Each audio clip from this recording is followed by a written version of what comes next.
Hello, everyone. I'm Joshua Johnson, Director of JFF's National Innovation Hub for Diversity, Equity, Inclusion, and Accessibility in Registered Apprenticeship. Welcome to day 2 of Getting Serious, Apprenticeship Equity Solutions for Employers and Sponsors' first ever virtual summit. If you couldn't join us for day 1, don't worry. Everyone who registered will receive a link to the recording once it's released. If you weren't there, just let me tell you that we had a great session highlighting why diversity, equity, inclusion, and accessibility in registered apprenticeship is a key strategy for attracting and retaining a diverse workforce for in-demand career opportunities within your organization. And we're very fortunate that our CEO, Maria Flynn, was able to join the exclusive employer forum to share some words of encouragement. Her statement, employers are the essential drivers of this impact. And this mission is not possible to complete without the dedication of our employers across the country, rings so true and is the perfect lead in to today's sessions. Not to mention the fantastic conversation we had with so many employers across the country that I think we're really going to start to move the needle on creating inclusive registered apprenticeship programs. Today, we'll have 3 sessions that will help you jumpstart your DEIA program design work and provide you with a preview of how JFF's National Innovation Hub for DEIA and registered apprenticeship can provide you the technical assistance to move this so important work forward within your organization. Just like yesterday, a little housekeeping. You'll be on mute throughout the sessions today, but you'll be able to post questions or chats in the chat feature. Today, we're looking forward to great conversations led by Senior Director Deborah Kobus about organizational readiness, followed by 2 more sessions led by Director Miriam Sullivan about partnerships and engagement, and Associate Director Vanessa Bennett about accessibility and program design. Deborah, the floor is all yours.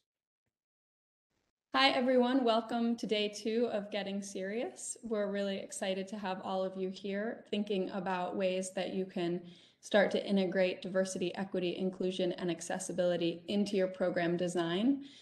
We're really hoping to give you very specific strategies to think about, really actionable steps that you can take with your apprenticeship program.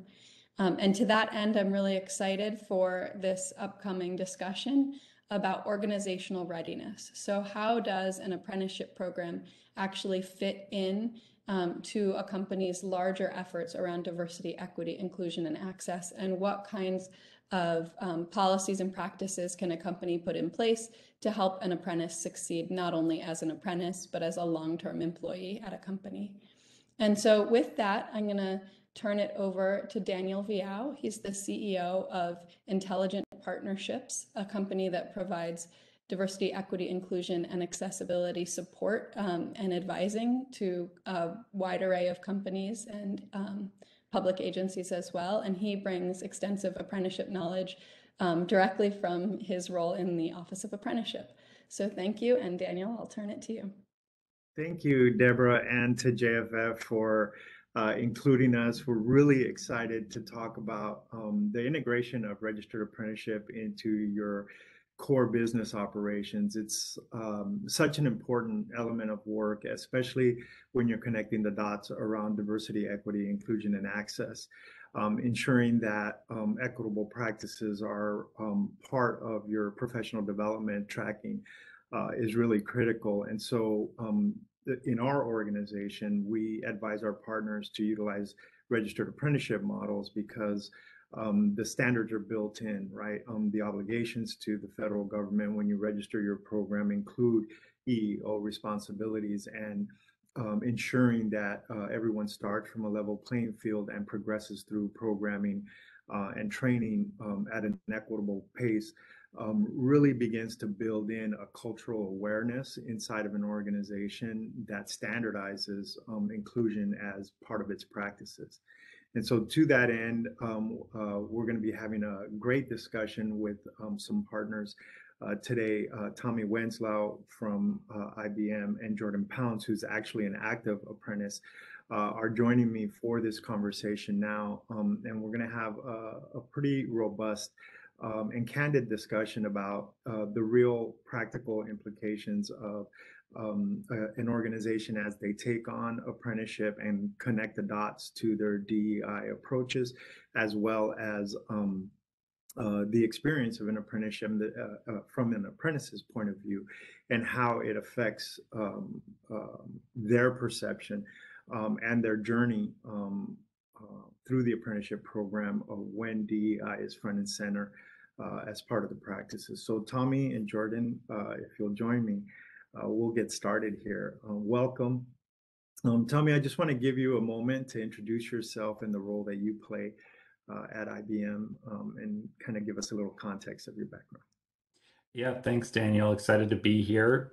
So my name is Tommy Winslow. I lead New Collar initiatives at IBM, where we aspire to create more open and equitable pathways to employment for all, regardless of background. I'll quickly just say new collar because some people don't understand what it is. It's getting more common, but it's still not a very well understood term. And so this concept started for us about 6 years ago. Our former CEO coined the term in the context of, if you think about the labor market, white collar, blue collar, and the education tracks that kind of lead to both of those destinations, no longer reflecting the reality of occupations in today's world. And so recognizing that there is a large segment of work that can be done, jobs that can be done by people who don't necessarily have a four-year degree, but have post-secondary education, have acquired skills through some alternate or different pathway. And so that's kind of where this segmentation started. My team has picked this up from then, and it really kind of is much more aligned to what we call a skills first strategy. And so my team's responsible at IBM for bringing that to life, reorienting our own organization's talent model to be skills first, as well as the external labor market. We have goals of helping other companies do this as well. And so my team looks for those what we call dumb barriers that prevent skilled people from accessing opportunity and tend to disproportionately affect underrepresented communities in tech, our industry that we work. And so from there, my team builds those new pathways that improve access to the opportunity and sets up the wraparound support to set that talent up to succeed at our company. And probably no surprise, one of our main programs is Registered Apprenticeship, which I'm sure we'll talk about later. So that's a little bit about me. Well, thank you so much for joining us, Tommy, and for your willingness and IBM's willingness to share your experience. And it's such an important space of work, and really the emerging workspace, right, where we're spending so much time now educating employers and government leaders on how to create strategies that are inclusive in these spaces. It's really important to have your finger on the pulse as an organization of the evolution of work and workforce and how to attract and retain workers through these advanced tools. So you're doing really important work, and we're excited to hear about it. Jordan, let me welcome you. I'd love to hear a little bit about you, your background, and your apprenticeship journey and where you are today, so people know who's on their screen. Hi everyone, I am Jordan Pounds, and I am a third-year apprentice here at Bloom USA. It's honestly been an awesome journey, I'll say. It's just coming in as someone with not that much technical experience and just with an interest in the manufacturing field and working with my hands. So I'm just excited to be here and kind of talk about my experience. Well, welcome. We really appreciate you making time and sharing your experience, because oftentimes as practitioners, we forget, like the reality of being in one of these programs and actually having to deliver the work and learn at the same time and connecting the dots between. It takes time, right? As I'm sure you're discovering as a third-year apprentice. By the time you get to the second, third years, when you're really connecting that classroom work into the practical on-the-job experience, and it's starting to make sense. So we're really excited to hear from your perspective how this journey is shaping your professional development and the opportunities that you see down the road. So Tommy, tell us a little bit about how the DEIA strategy is supported through your registered apprenticeship programming model that your team runs. Happy to kind of talk a little bit about how we think about this. And I think, as we all probably feel, right, I think this is a very important time to be having this kind of conversation, thinking in this I'm going to say post-COVID, but recognizing it's still here in a large way. But I think the focus organizations like IBM, we're thinking about rebuild and recovery, right? And thinking about the American economy as we go forward.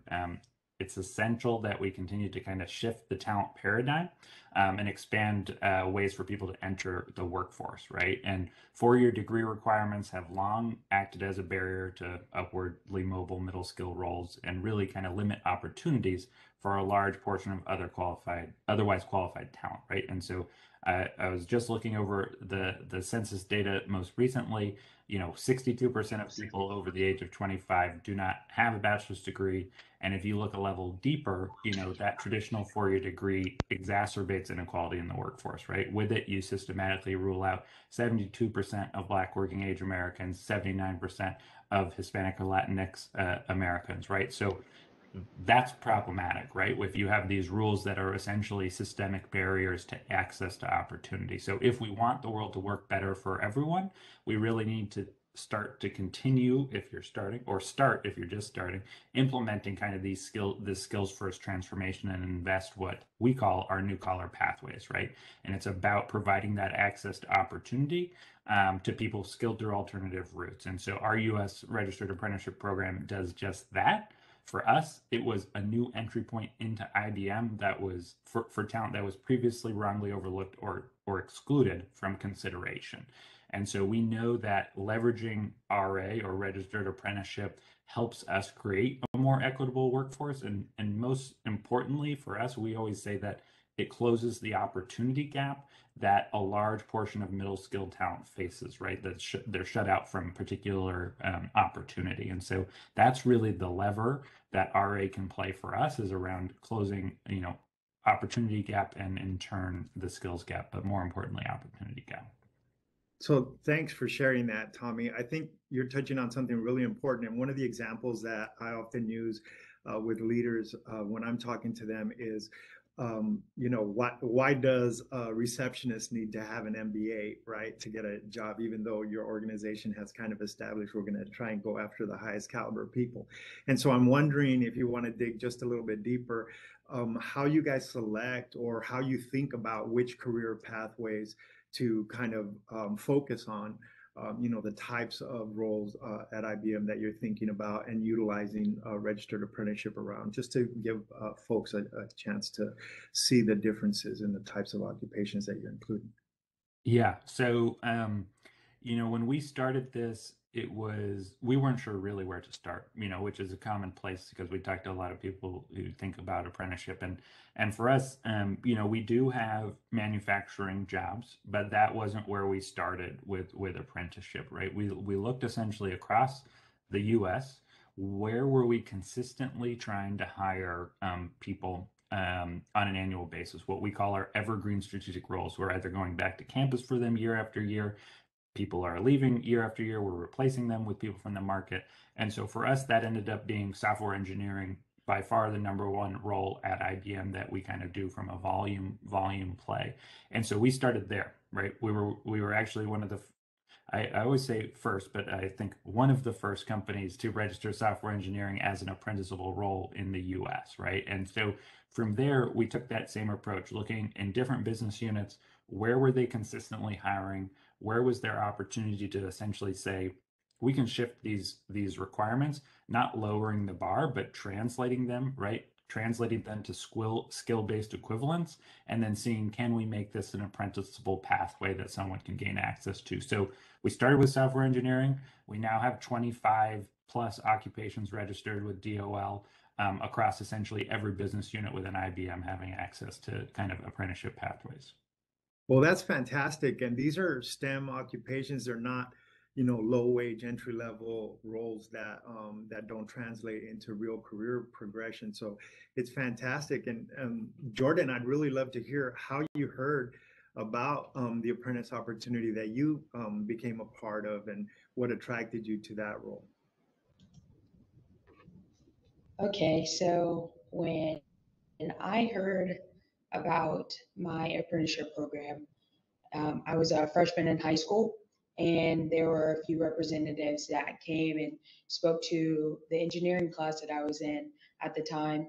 And I wasn't too sure exactly what I was going to do, but I thought I'll go out, go tour the companies, and kind of speak to more people who have gone through it or the leaders in the programs at different companies and get a little bit more insight.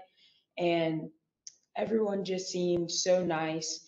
The community was really amazing, just how close they are. It doesn't matter whether you're on the production side or the technical side. It was just everyone was working towards the same goal. And I kind of like that more so than going off to a 4-year school and just sitting in a classroom all the time. I like the hands-on aspect. So just getting to see that really drew me into coming to Bloom here. So can you talk a little bit about the occupation that you're actually being trained in and what it is that, what your career trajectory expectation and, where you expect to end up? Yeah, so at the moment, I am training to be a machine technician, and I will be servicing and kind of troubleshooting the machines that we have on our production floor. The first 2 years of your program basically start out with the basics of, you know, uh, servicing machines and actually getting to work on the machines that you'll be troubleshooting out on the floor. So your first year, that's your fundamentals of just working with your hands. So you're hand making projects and you're learning how to read prints and do SolidWorks. So that's basically 3D modeling on the computer, and you're getting to see how parts are made from the very start. And then your second year, you're still learning how to read the blueprints, and you're learning how to physically make the parts and how the tolerances and um, the shapes actually fit into the machines, and you're kind of understanding how things are going to go together. And once you start actually training on troubleshooting and servicing the machines, that these tolerances need to be this way or that way, and it helps you basically understand what you need to do and how you can quickly solve these problems. So you already technically surpassed my ability to understand. So I'm glad we're equipping, the next generation of leaders to have these technical capabilities. It's so important and such a awesome opportunity, especially when you get that extra 4 or 5 year head start, right out of high school, to be able to begin to track career wise. That's really important. So Tommy, you shared a little bit about IBM prioritizing diversity, equity, and inclusion. And I'd really like to maybe help folks understand how the Registered Apprenticeship Program actually connects to diverse pipelines or how your group actually connects to partnerships that are meaningful for them, that allow you to discover diverse candidates and move them into your system.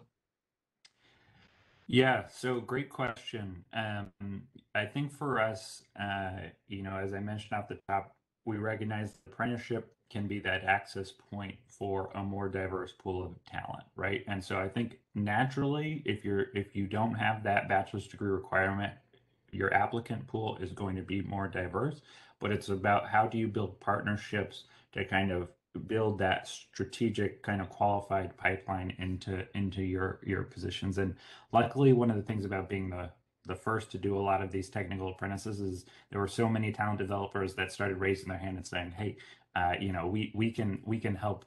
We've been working on developing this talent in a big way." And a lot of these talent developers have a focus on DE&I as well, right? And so depending on where you're located, it's about engaging either with local nonprofits in the community, local boot camp providers, community colleges. I think, one of the great overlooked sources of talent, especially at large companies, is community colleges, right? I don't think before we had apprenticeship, IBM hadn't engaged strategically with community colleges as a source of talent. And as we went into different markets where we were hiring apprentices for the first time, oftentimes the first place we look is reaching out to the community colleges better to understand, what is their IT program locally? Are they teaching the right courses? Can we advise kind of on what lessons they should be shifting towards or coding languages they should be shifting towards, those types of things. So for us, we did a lot of that kind of grassroots outreach based on the location of where our major apprenticeship hubs are. And then we also, for us, have PTech, which is platforms and technology, early college, high schools. And that's focused on ultimately working with different public high schools around the country to deliver both an associate's degree during their public high school journey. And it ends up being a 6-year public high school journey, plus an industry partners there to provide on-the-job learning and internship opportunities for them during that program. And so for us, that was a very high investment approach. Not everybody can do that, but we have 12 partner schools in the U.S. and there's other industry partners who partner with PTech schools, and there's 200 plus. And so for us, it's about thinking about strategic partnerships at the front end and how you can really engage with the community to get access to the talent. So it sounds like doing it on purpose, right? Really thinking about it as a connection point that drives new talent into your system, and connecting in the regions that you're actually going to be using that talent to the resources that are available, and casting kind of a broad net, it sounds like. And so Jordan, just want to touch base with you on how this resonates, right? The connection point that led you from high school into your career tracking that you're doing now in apprenticeship, does that feel like it was part of a broader partnership? And then do you feel in your apprenticeship journey like you're part of the culture of the company, or are you just isolated as a trainee? Or how does that connection point with the work and the rest of the workforce feel like to you? For me here at Bloom, it honestly feels as though I am a part of the company. When I first started, there were a few other apprentices in my same group who were still in high school, so they obviously could not work full time. Meanwhile, I've already graduated, so I was offered the opportunity to kind of work in different areas on our floor. So I was helping out in logistics and in our machine shop that we have, which is actually one of the trades that they offer through the apprenticeship as a machinist. And I was also able to work with facility maintenance. Not a typical job that most 18-year-olds are going to go into, but it was honestly a great experience. I was able to work with my hands and really go around the whole facility and meet new people. And just from being able to do that, I was able to build connections with the people that I don't see all the time while doing the full-time training during my second year, which was really amazing. So I think Bloom does a really good job at, connecting the apprentices with the people that are out on production, or the people that are already in their technical trades, or even out in the offices and in marketing and accounting, all that stuff. You still get to know everyone, and it makes you feel really a part of that Bloom family that we have here. Well, it sounds like you're already learning about networking and connecting with other senior leaders in the organization to help kind of lay the pathway for your journey. And Tommy, I'd like to shift back to you and talk a little bit. You talked a little bit about how apprenticeship really changed the markers and allowed you to move well beyond kind of the college requisite and some of these other barriers that are often found in corporate environments. How does that connection point, how does traversing that with your HR partners really kind of work to get you to a place where everybody feels you're not lowering the bar, as you talked about earlier, but you're actually creating, magnifying the standard and bringing in the type of talent that you need for these roles? How do you coordinate that? Yeah, so when I think about this, I always think about kind of two key questions that as HR lead. So I'm an HR, right? So my primary focus is talent strategy, and kind of thinking about how we deliver IBM a differentiated talent pool, right? We want the best talent here. And so this kind of skills first transformation and the approach that organizations take, they're direct questions you need to ask yourself, right? And the first one I always start with is, have you truly evaluated and changed your recruitment and hiring strategy to account for the new persona, right? And I start here because it's important to look in the mirror as an organization and admit that it's likely a new employee persona for your organization. And if not for your organization, then certain divisions or departments, right? You may have had broader talent selection criteria for certain divisions, less for others. And so thinking about this in this way, you really start to see hiring managers, HR partners, recruiters, they start to say, oh, well, this job description, this hiring process, this support program doesn't really work for this new collar talent, right? It's not setting them up for success the same way. So you got to revisit these things, right? And a lot of the things that we uncovered is that our processes and programs tended to be biased to support employees that weren't first generation college grads or first generation corporate workers, right? We had a lot of expectations that, oh, they already know this stuff, or they don't need this support, they don't need that, right? So that is kind of where you start. And ultimately, this involves like an additional conversation with management and leaders that we're moving to this build versus buy approach to talent, and why that ends up being value add, right? And it's a lot of work to do. And sometimes I get in trouble because people tell me, try and make it sound easy, Tommy. Like you're making it sound too hard. And I can't lie, right? It's a lot to do and it's hard work, but it really makes the movement real, right? So I already talked about in kind of our first area, talking about choosing the right roles, right? So you're an organization, you start thinking about choosing the right roles. What are those strategic entry level roles in my organization that I'm going to shift kind of how I focus on it? Then you go to those job descriptions. You start looking at, are you overspecking, right? Are you asking for more than you actually need, and kind of translating that to equivalence and time in terms of talking skills. And that usually leads you to refining your candidate assessment strategy. So are you doing cognitive or technical assessments that kind of level the playing field instead of going to the pedigree of their degree or where their skills came from?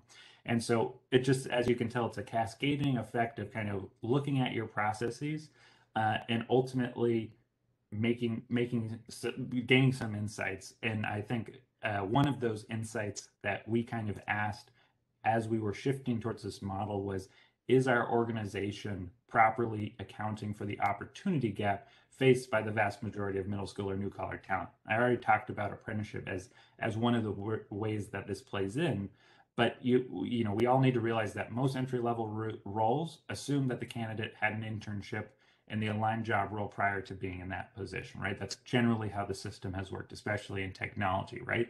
And the second thing is, internships systematically go to bachelor's degree students or advanced degree students, right? It's just traditionally that's how it works. And so making these considerations in your current system, it's really about, internships are the main opportunity that someone learning a new skill can take what they've learned in the classroom and apply it on the job.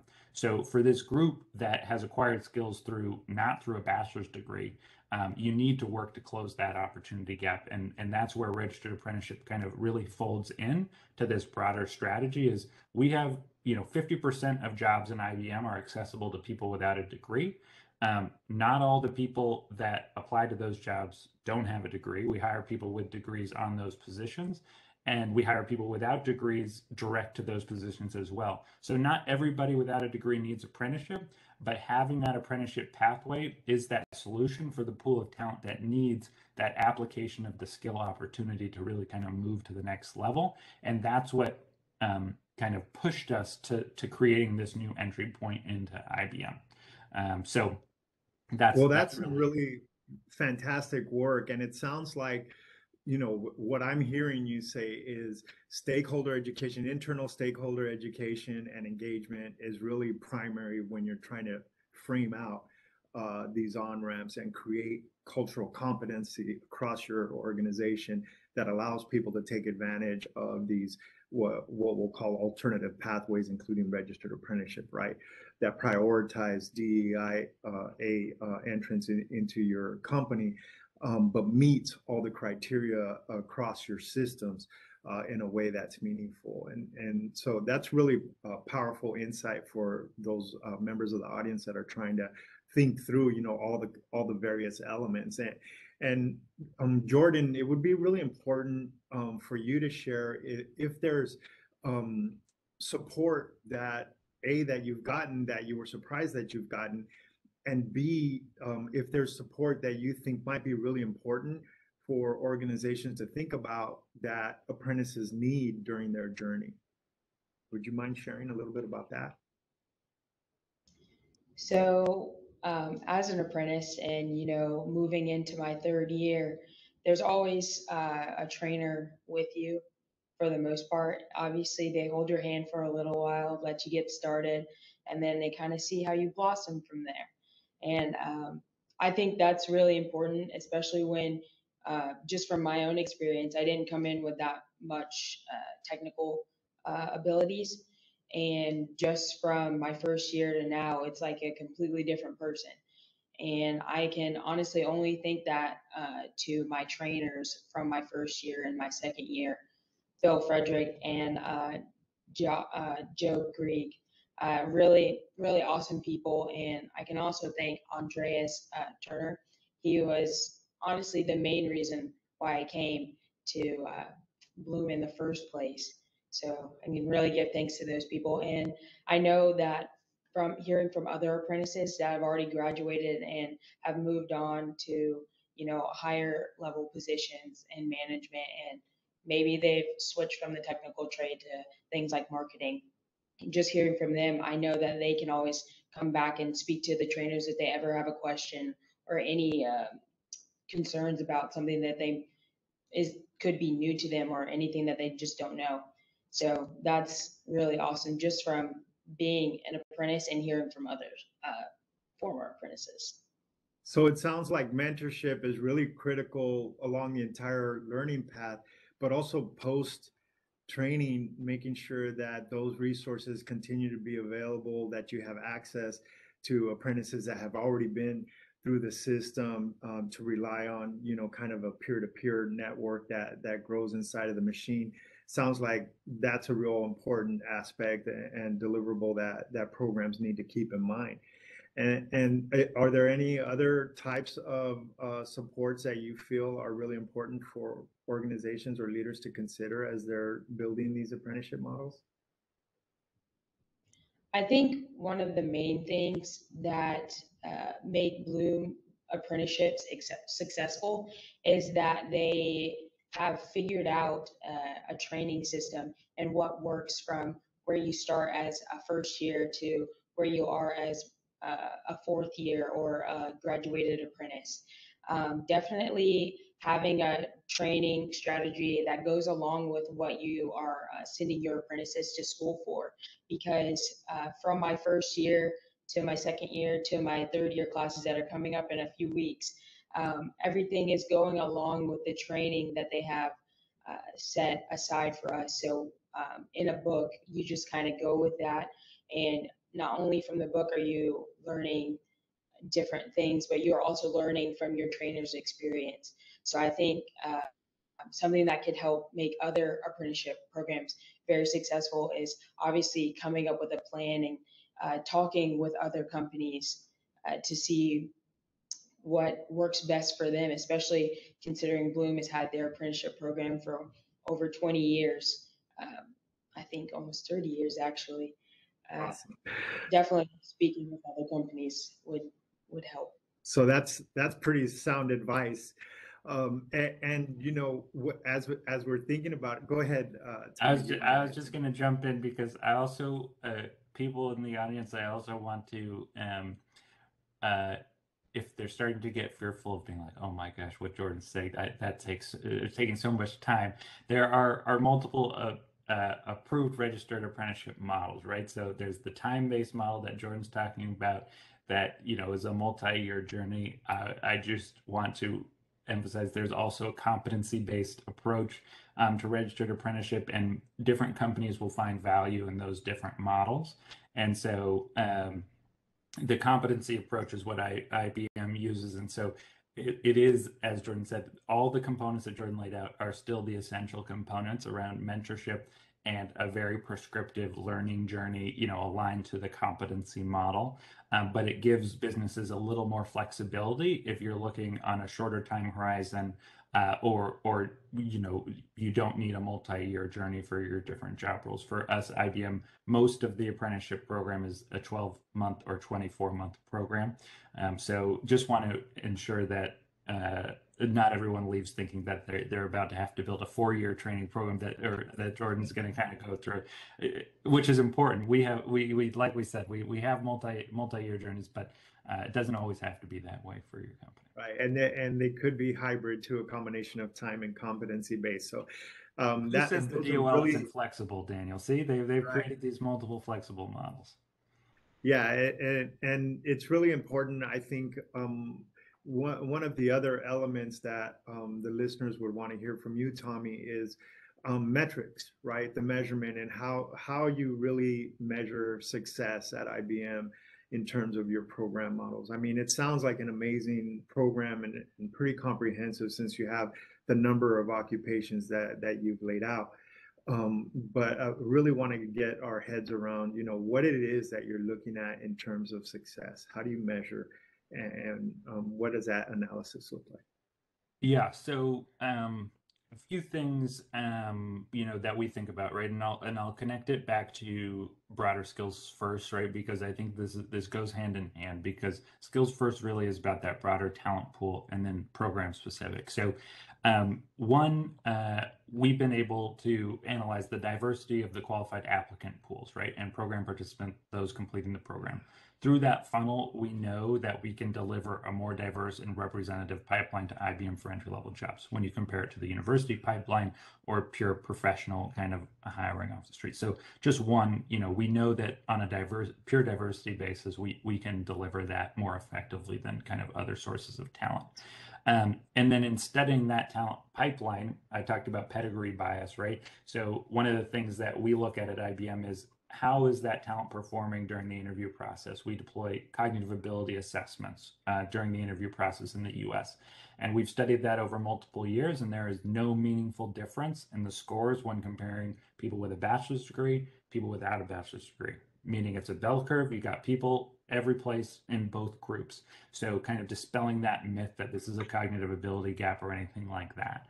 And then when we look, once they're here, we look at performance assessments separate to apprenticeship competency validation, just general standard performance evaluations. We have multiple dimensions. We have a result called business results and a result area called skills. And in both those areas, new collar talent's more likely to exceed expectations than their bachelor's degree peers. So we've been able to study the talent pool separate to apprenticeship and just kind of build our data story as we have to go dispel myths around the organization, around kind of accessing and leveraging this talent pool. But the simplest metric for apprenticeship for us is conversion, right? The conversion metric of meaning how many people who successfully complete the apprenticeship program end up moving into a regular full-time job, no longer apprenticeship in the program. And for us, that sits above 90%. Right. And so we know this program works and can build that competitive talent, because ultimately our hiring managers are making a decision. I'm going to convert this apprentice, or I'm going to go back to university and try and hire someone from university. And they're saying 90% of the time, I'm going to convert my apprentice and not go back to the market to hire someone else. So that's fantastic. I really appreciate that that insight. And unfortunately, we're out of time, but this is a fascinating conversation. I want to thank both Tommy and Jordan for sharing their insights today. I also want to bring back Deborah to wrap up our session here, but we're grateful to JFF and the U.S. Department of Labor for creating these opportunities for us. Deborah, if you'd take us out, thank you again for allowing us to participate and engage in this meaningful discussion. Thank you so much. Thank you, Daniel, Tommy, and Jordan. I learned a lot from listening in to that discussion. And, really a couple of themes resonated quite a bit for me. One was just really hearing how central people are to the story. So, listening to Jordan talk about her experience throughout, it was that welcoming community, when she first learned about apprenticeship, the value of the trainers, really as making a key part to making the experience work. And then also just hearing from people who used to be apprentices that have gone on to thrive in so many different parts of the organization, and really being able to see that long-term future, and to continue to be in dialogue with those past apprentices, to me really put the value of the culture of a place as being part of what brings DEIA into an apprenticeship program, but also, just more importantly, what makes people like their apprenticeship program, value their apprenticeship program, and get a lot out of it in their career. And then, speaking of advancement, Tommy, just the policies that IBM have put in place, are really exceptional. They feel like the gold standard of how to really think about creating new opportunities to really reach the people who can thrive, in a company and in a career, but haven't been given that opportunity before. And really seeing apprenticeship as a piece of a larger strategy and as part of a company's goals really amplifies its impact, rather than having just a program that's existing, only impacting a small stream of people on the side. So thank you so much to all of you, and to everyone in the audience. We look forward to continuing our sessions with you today. We'll take a 5-minute break right now so that everyone can get up and stretch your legs. And then after that, we'll turn to JFF's Miriam Sullivan to talk about partnerships and engagement. Thank you so much.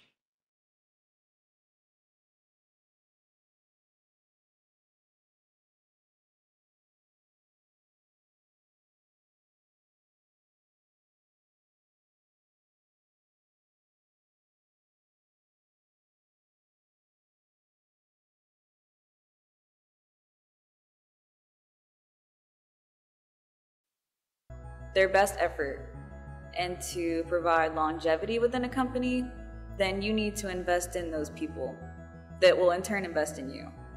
I feel like going through an apprenticeship, it brings you closer to your job because you've learned it in a different way. You get to appreciate it in a different way. You've worked for what you have. So I feel like in order to keep people invested in what they're doing, it's important to have that apprenticeship.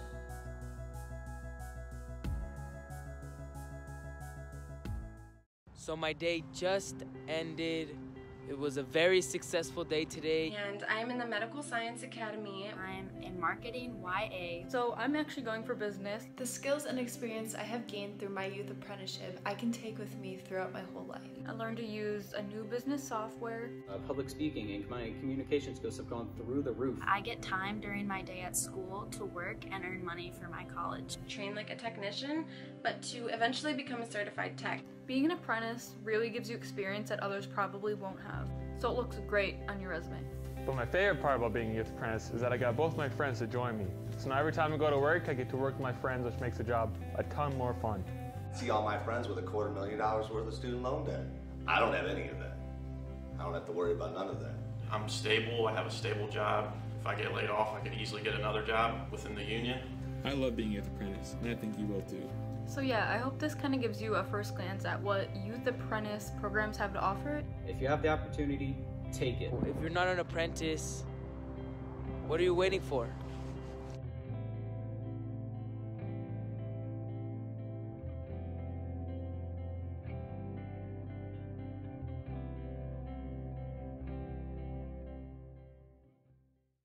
Hi, my name is Fernando Vázquez and I'm a first-year apprentice at Machine Specialties. Siempre quise estudiar en una carrera en un campo relacionado a las tecnologías de la información. Sin embargo, no sabía por dónde comenzar, así que tomé la decisión de unirme al programa de GAD, el cual, al ofrecer capacitación práctica, un buen salario y un título de grado asociado con sus gastos cubiertos, me pareció una gran idea para iniciar mi carrera. Una de las cosas que más me gustaba de trabajar aquí es la flexibilidad del horario, ya que así puedo administrar mejor mi tiempo y hacer lo que más me gusta, bailar.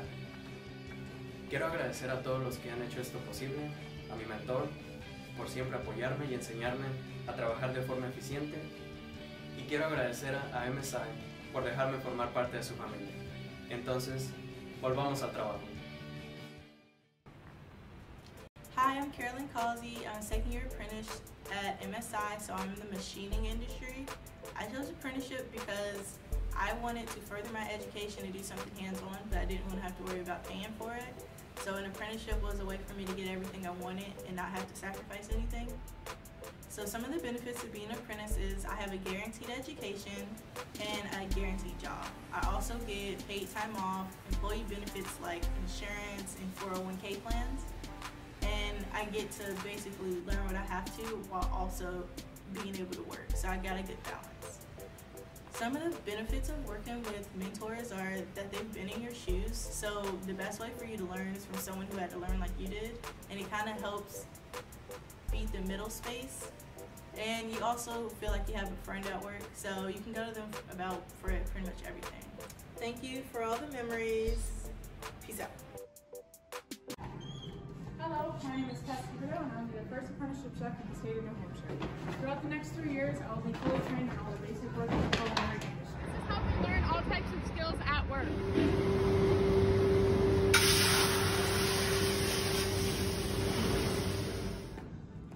In school, I'm learning things from salads, sandwiches, cured meats, and even pastry. Working at the Tuckway, I've learned how to take a basic recipe and put my own twist on it. Work in school is teaching me important ServSafe guidelines that must be enforced in the industry.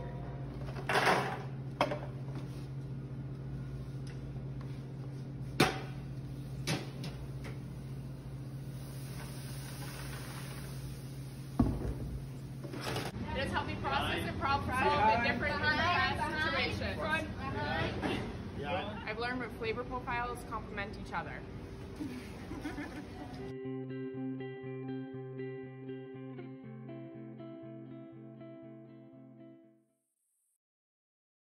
Welcome everyone to JFF's National Innovation Hub for Diversity, Equity, and Inclusion and Accessibility, and its first of its kind 2-day virtual summit, where you'll hear from employers from across the country on how they're using registered apprenticeship to build skilled and diverse workforces. My name is Miriam Sullivan, and I'm a director in JFF's Center for Apprenticeship and Work-Based Learning. At the center, I lead our efforts to engage young people 16 to 24 that are disconnected from education and work to high-quality pathways like registered apprenticeship. I'm joined today by a fantastic panel for a conversation about how partnerships can help drive DEIA and registered apprenticeship. We all know partnerships are crucial to getting apprenticeships off the ground. Strategic partnerships are crucial to recruiting and retaining diverse candidates. They also help with other aspects of the apprenticeship life cycle, such as mentor training, providing culturally relevant and accessible training, providing college credit and degree-level credentials, and even post-program supports. In this session, you will hear from a Wisconsin-based employer, a workforce intermediary, and the state apprenticeship director about how they effectively partner and promote partnerships to make apprenticeships more diverse, equitable, inclusive, and accessible. So I'm joined by Randy Berth, Vice President at the Workforce Institute and former CIO at WRTP Big Step, Jerry Bakke, Manager of Workforce Development from Advocate Aurora Health, and David Polk, Director of the Wisconsin Bureau of Apprenticeship Standards. All right, that was a mouthful. So I will turn it over to David for an introduction and really for him to describe his work to advance registered apprenticeships in the state of Wisconsin. David? Thank you for that introduction. My name is David Polk. I'm the current State Bureau Director for Wisconsin, the great state of Wisconsin, with a long-standing registered apprenticeship program. And in my work, basically everyone in the state that partners with apprenticeship is our partner at the Bureau of Apprenticeship Standards. And that's from employers to workforce intermediaries to our certified pre-apprenticeship programs, our K-12 system that participates in youth apprenticeship. They're all our partners. And what we do is create the policy, and currently creating policy that helps to facilitate an innovative atmosphere centered around apprenticeship and the growth of apprenticeship.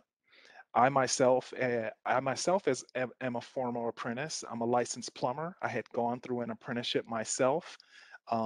And this work is very near and dear to my heart because I come from a family line of plumbers. My grandfather was a plumber, my father was a plumber, and this work to expand apprenticeship and definitely to expand apprenticeship in underrepresented communities is very, very near and dear to my heart. So in partnership with all of our stakeholders statewide, we try to present and preserve an atmosphere for the growth and innovation and of apprenticeship and the spreading of apprenticeship to go outside of the trades and into multiple workplaces, like a partnership with a Jerry Baki in healthcare and IT and a multitude of different areas to expand the apprenticeship footprint. Great, thank you, David. Jerry, I'd love to hear about how you're advancing registered apprenticeships at your organization. Thank you for the intro. Pleasure to be here today. I am the manager of workforce development for Advocate Aurora Health. Workforce development for us is a function within our HR team, and we've grown a team to be able to build pathways to our in-demand opportunities. We look at working with those in the community to be able to pipeline them in to get them those hard and soft skills to meet our in-demand roles. And then we work with our frontline team members to be able to upskill them within the organization. I've really looked at apprenticeship and bringing it to the organization that typically does not use apprenticeship as a form of education. So I had the vision a couple of years ago to be able to bring apprenticeship as a form of education and training to Advocate Aurora Health, and have since launched a number of apprenticeship opportunities across Illinois and Wisconsin, many in partnership with David and his team. In addition, like David, I am a former apprentice. Way back before my career in human resources and pursuing higher education, I was a carpenter apprentice and a carpenter journey worker in the state of Wisconsin. So it's nice to be able to have my career come full circle and be able to provide additional apprenticeship opportunities for individuals. Great, thank you, Jerry. And Randy, I'd love to hear from you and how you advance registered apprenticeship at your organization. Yes, well, I think after working with the WRTP Big Step for so many years on creating new apprenticeships and systems that can support apprenticeship, whether that's kind of the regional system with the partners, with the workforce boards and things like that, or if it's internal to the employer and their kind of their ecosystem of trainers and mentors and teachers and supervisors. And so now I get to share some of those best practices and really help facilitate partnerships at a much higher level and in many areas. And although I'm most familiar with construction and manufacturing, a lot of the same things can happen in other places that it's like you don't have to start from scratch to do all this. And as we look at overlapping career paths so that it's not step one, step two, step three, but wherever you enter your career path, you can get, something more for your next level, I think is also something really important that we try to help different employers or organizations do. That's great. I think you teed up the next question, right? This conversation is all about partnerships and about the importance of partnerships to apprenticeship efforts. I don't think any one organization can go at it alone. So I'd love, Randy, maybe you can kick us off to talk about, how you effectively partnered with labor and what role they've played in driving DEIA and apprenticeships, just the importance of partnerships and who you've traditionally partnered with and for what. And let me just say too, that as an intermediary, there's intermediary organizations and there's intermediary functions within partner organizations. And so really kind of looking at, who has got the core competency to really help expand and enhance what we're trying to do. And, you mentioned labor, and I think that's kind of like one of the key partners that we've worked with that really does value worker skills and worker advancement and the standardization so that a worker can, go from one place to the other and that card will mean something. And so the network that unions have, they have a lot of different employers. They know the right time to do stuff and the right and the wrong time to try to implement something new. Many of them have negotiated apprenticeship language in their collective bargaining agreements, or memorandums of understanding to try something new if it's an industry that never had apprenticeship before, or even occupations that never had apprenticeship before. And as we work deeper with employers, you'll have a CEO say one thing, you'll have a production manager say something else, and an HR manager say. When you get to the floor, the real workers in the skills, they're the ones that can kind of help you figure out, okay, what's the best direction to go in. And one of my former mentors always liked that phrase, kind of keep your eye on the prize, because it would get confusing. The college would say this, or the workforce would say this, and I like to say in partnership, keep your eye on the prize, but make sure each partners has a different view of what that prize is. And so understanding what's kind of their goal and why you partner, so that you really are enhancing each other and not duplicating each other, I think is one of the important things when you roll up your sleeves and do stuff. Yeah, Jerry, I'd love to hear your perspective, right, on the importance of partnerships just from the employer lens. And I'll start with saying Advocate Aurora Health is one of the largest not-for-profit health systems in the nation. We have 500 sites of care, 28 hospitals, 77,000 team members, and 3 million patients that we serve on an annual basis. But we can't do this alone. So that kind of age-old expression, it takes a village. It also applies to apprenticeships. So we have a laundry list of partners that we work with on a daily basis in order to not only stand up apprenticeship programs, but make sure we're driving talent into them and keeping them sustainable. So, we partner closely with David and his team, as well as with the Department of Labor to create those apprenticeships, but also with the schools that are in our geographies, both nationwide schools, as well as our local community colleges and tech colleges as well.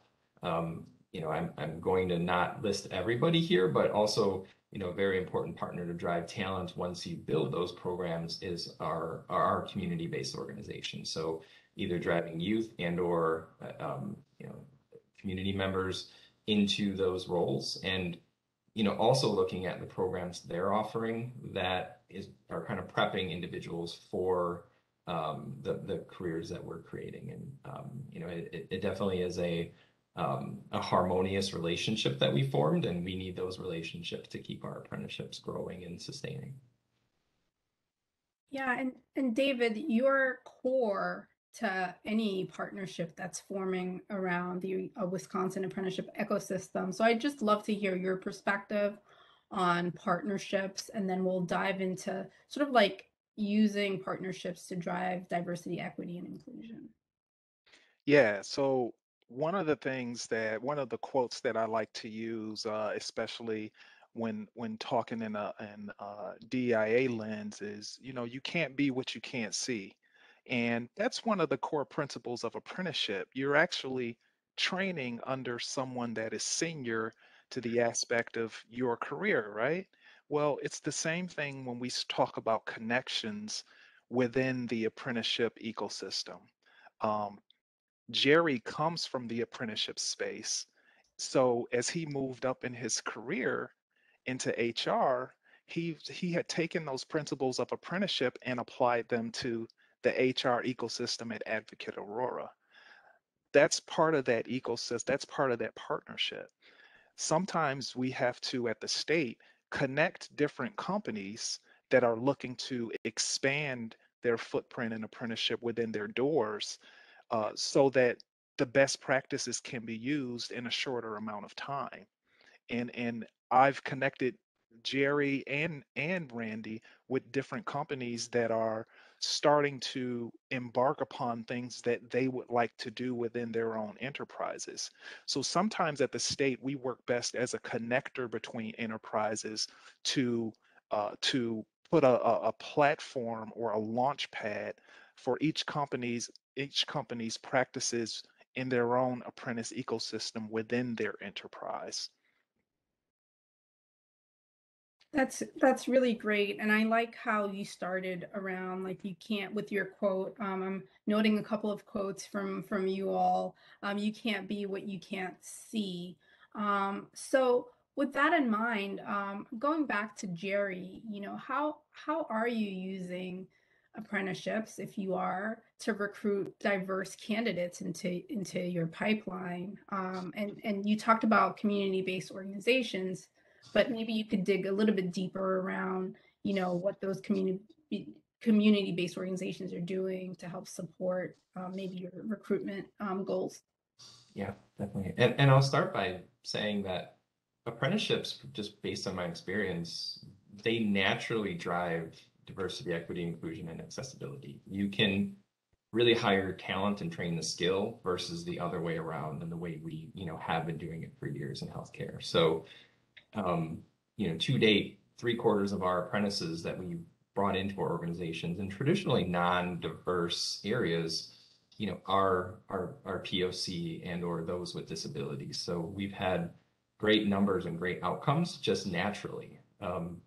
I think a lot of the organizations that we partner with are already doing something in this space. So whether they have like a Chef Start program or a construction, pre-apprenticeship program, we are partnering with them to be able to bridge to the next step in those individuals' careers. So, they're really tapping into the communities, and those communities are the same communities that we have hospitals or medical centers in. So as an anchor mission, strategy that we have, we want to be able to employ individuals from the communities in which we serve. So we're partnering with those individuals a block up the road that are bringing in talent from the communities.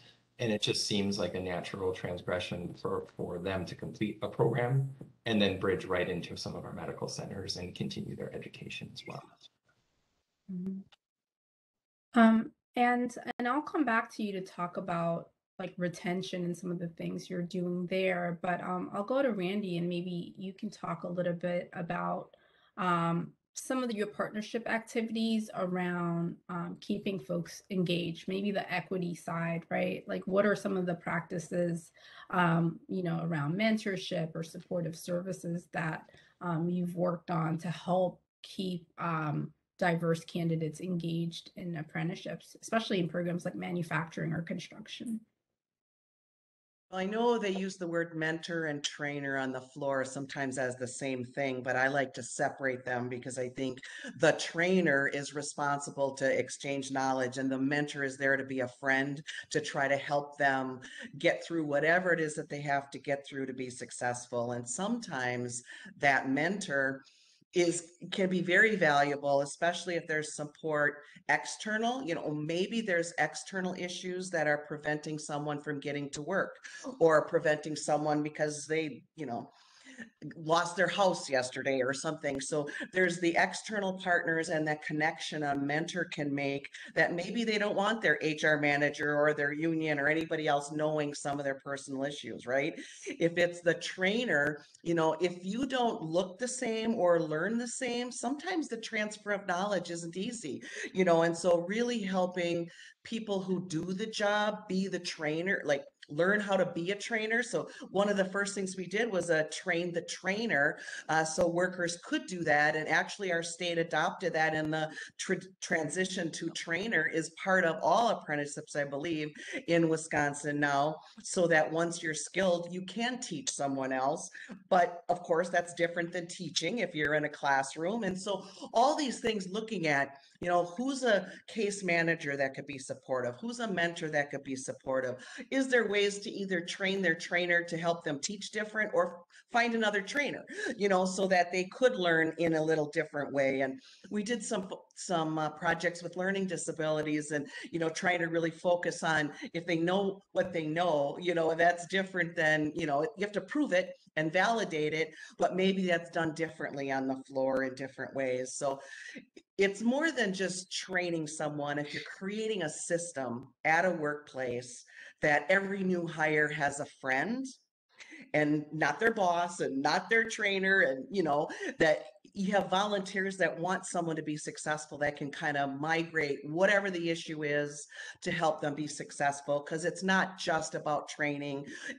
Showing up for work every day and getting along, and all those things are a big part of it that sometimes gets missed by some of the partners, or they're just focused on what they're focused on. Randy, David, I'm looking at you because Randy alluded to a Wisconsin-based policy that's really facilitating some practices to help their apprentices, like that train the trainer. So I'd love to hear from you about, policies that you have in place, or just resources that you have to really help facilitate diversity, equity, inclusion, and accessibility in Wisconsin. Yeah, so there was a recent revision to the transition to trainer class that actually speaks to communicating with individuals of different backgrounds and different lenses, so to speak. And now that that's enforced, we hope that that course kind of expands that knowledge of sharing not only your skill set in your respective area of expertise, but sharing an understanding of the person that, with respect of the person that you're talking to, their background and where they come from, and why they may speak the way they do, and why they may look the way they do, and being able to effectively communicate. The other thing that we have is we've encumbered a lot of grant funding. And a lot of that grant funding goes towards supportive services. And supportive services can be used for anything from tools that I currently can't afford, and the grant funding will cover those tools, to my car broke down and I need a new set of brakes, or even, my normal babysitter can't babysit this week, so I need a week's worth of daycare funds. Um, those supportive services are statewide and can be used for all of those causes. The other thing that I want to touch on, and I'm going to go back to my own experience as an apprentice. Um, I was one of those that started my apprenticeship right after high school. So 18, 19-year-old kid going on job sites with um, older white gentlemen that were old enough to be my father, and in some cases my grandfather. So in that space, we had absolutely nothing in common. There was nothing the same. I didn't go hunting. I didn't have kids at the time. I definitely didn't have grandkids at the time. And these are all of the things that those individuals were speaking to, right? Um, I think in the learning in our transition to trainer model, um, part of that coursework is to find a common place with your fellow worker. What are the things that are the same?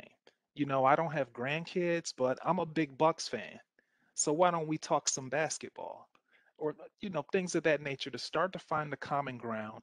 And then we could start to speak to some of our problems, not some of the problems between us, but some of the problems that I may be having as an apprentice that you might have had when you were an apprentice. And I think that's where we start to get that level of understanding and really start to welcome more DEIA practices, and to provide a softer landing for individuals of diverse backgrounds in the apprenticeship space. That's really great, David. Really contextualizing your comments in your own experience, right, as an apprentice, and how that's trickling to the policies that you're kind of putting in place for the state of Wisconsin. So Jerry, I'd love to hear about once the apprentices are at Aurora Health, some of the strategies that you put in place and some of the partnerships you have to really help support retention and the apprentices' experience at your facilities. Yeah, definitely. I'll start by saying we start with our champions, whether that's a leader that's spearheading these efforts, or maybe a leader that has had some experience with work-based learning and or apprenticeship. It's a new concept for individuals who have never done it before. So we really have identified those who are passionate about it and are really trying to drive it. And then also the same thing within our departments.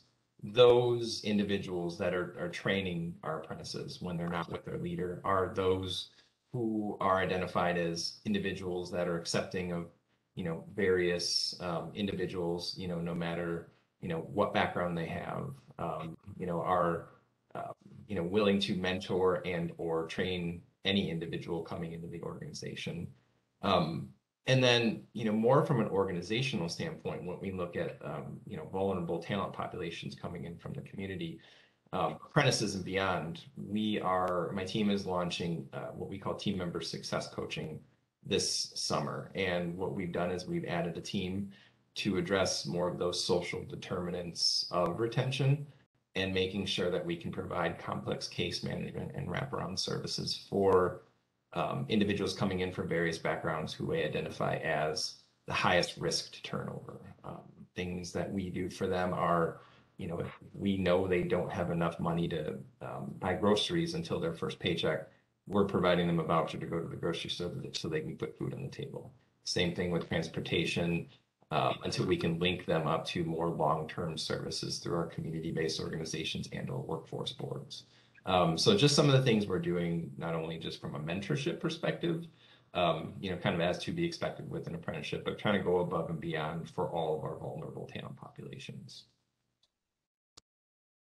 That's great, Jerry. Like really as an employer taking the lead, right? Not necessarily just looking for others to provide. So really leading the space of providing what your apprentices and workforce would need to support sort of like their persistence in the program or on the job.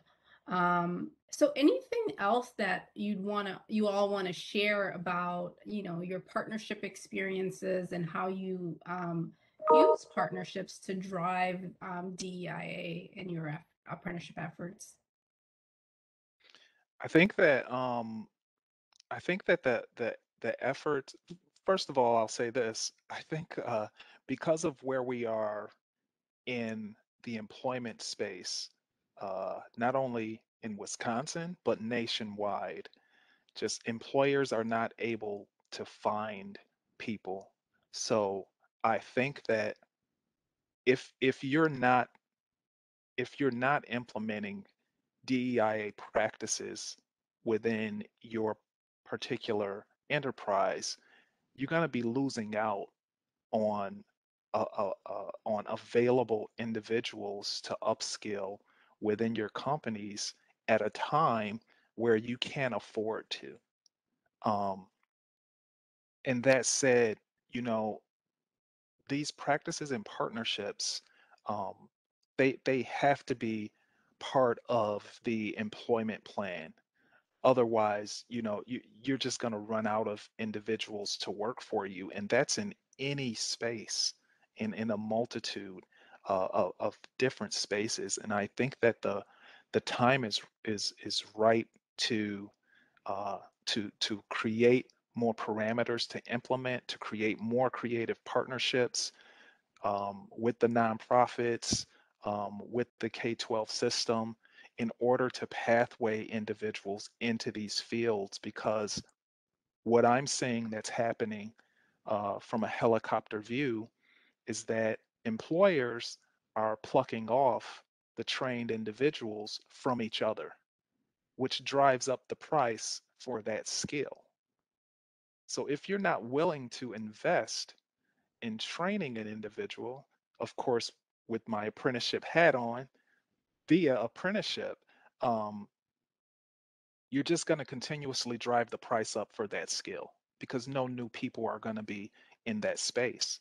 And at this time, you can't afford to not include people of diverse backgrounds. It has to be an employment practice at this point. I couldn't agree more, David. And I think that, now is the time to really change some of these things. And, partnerships have to be intentional. You have to be intentional about wanting to be in partnership. And what we're finding, especially in the industries that are not typically apprenticeable, like construction, most everybody knows if you want to get construction, you have to go through an apprenticeship, and this is, where you go. In some of the other industries, employers are recruiting for apprentices, which is different than recruiting for positions. And the community is aware of this. So I don't know if it's everywhere they're aware, but it's like, oh, I don't have to know everything. They're going to train me. I'm going to get progressive wage increases. Okay, I want to go to the employer that is willing to invest in me.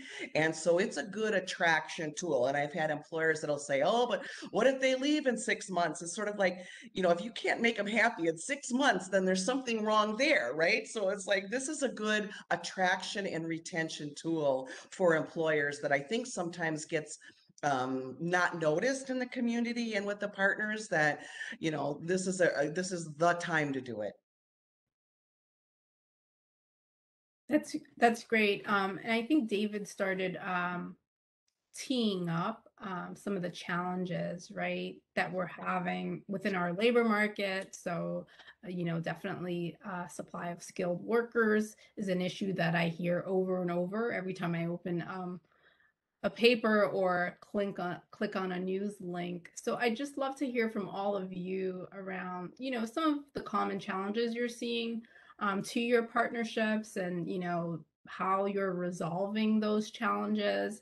I'm sure there are employers in the audience that are thinking, well, Wisconsin, the great state of Wisconsin, you all have been at it since the beginning of time, so you've figured it all out. So, what are some of the challenges you're facing, and how are you resolving those challenges all around partnerships? So we can start with Jerry. Yeah, definitely. And we've had our successes, but to your point, it's taken a while, and it's, taken some trial and error, as David can attest, who's been along with this journey with us in both of his roles.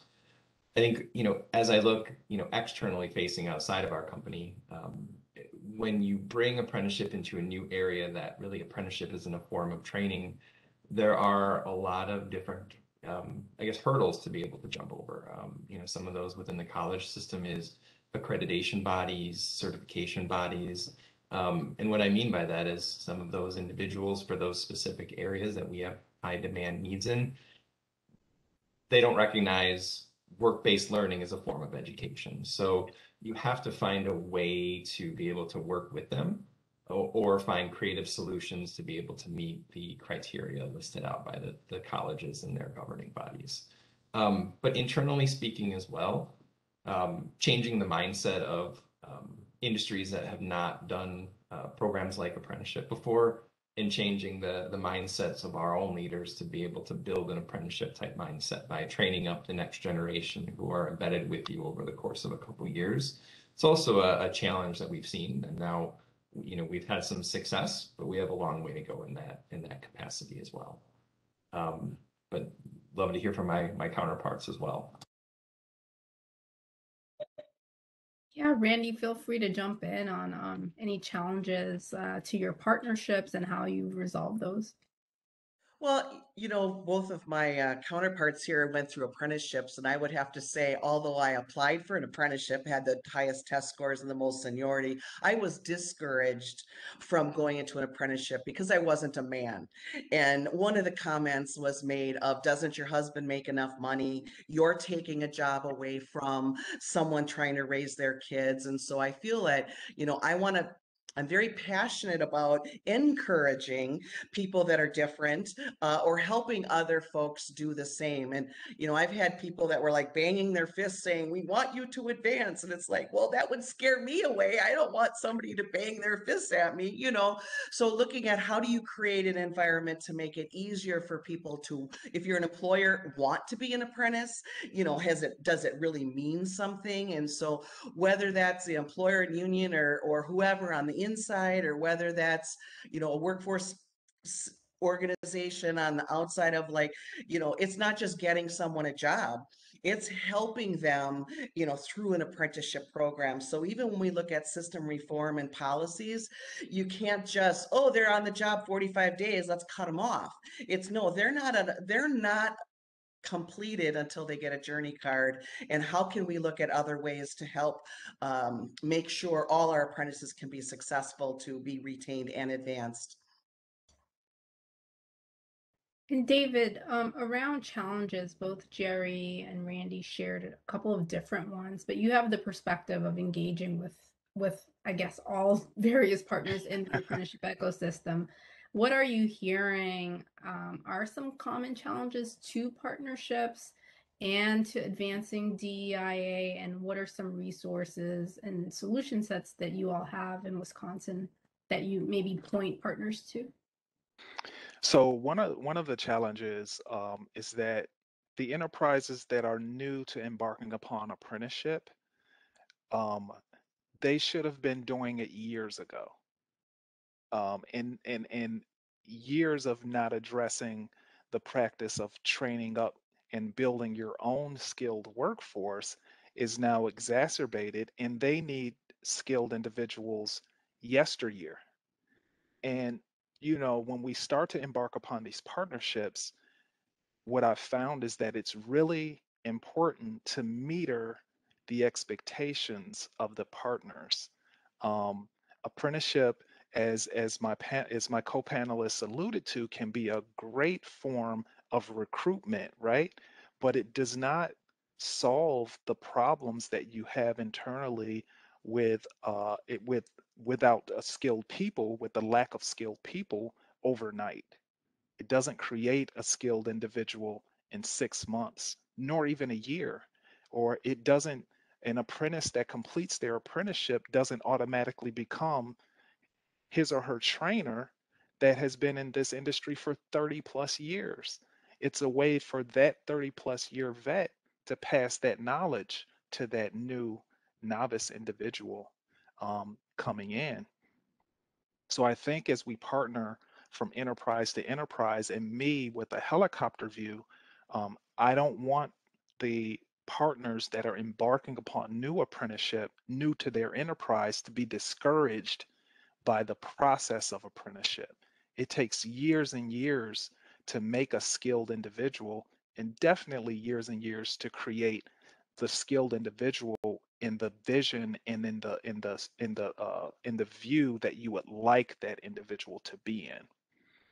One of the other kind of minute details, and I want to give a tip of the cap to Jerry and his team on this. I partnered with Jerry previously to create what was the first facilities maintenance technician apprenticeship. Advocate Aurora did something that was innovative, and I think it goes a long way into their recruitment. They made sure that their new apprentices for that apprenticeship were within 15 to 20 minutes, lived within 15 to 20 minutes from their work site. This enabled those new individuals to not have to own a car. Because as we alluded to earlier, when you're coming in at a lower wage scale, some individuals may not be able to afford a car until they start to make the money in the latter days of their apprenticeship. Them doing that afforded more accessibility for individuals to embark upon that particular apprenticeship.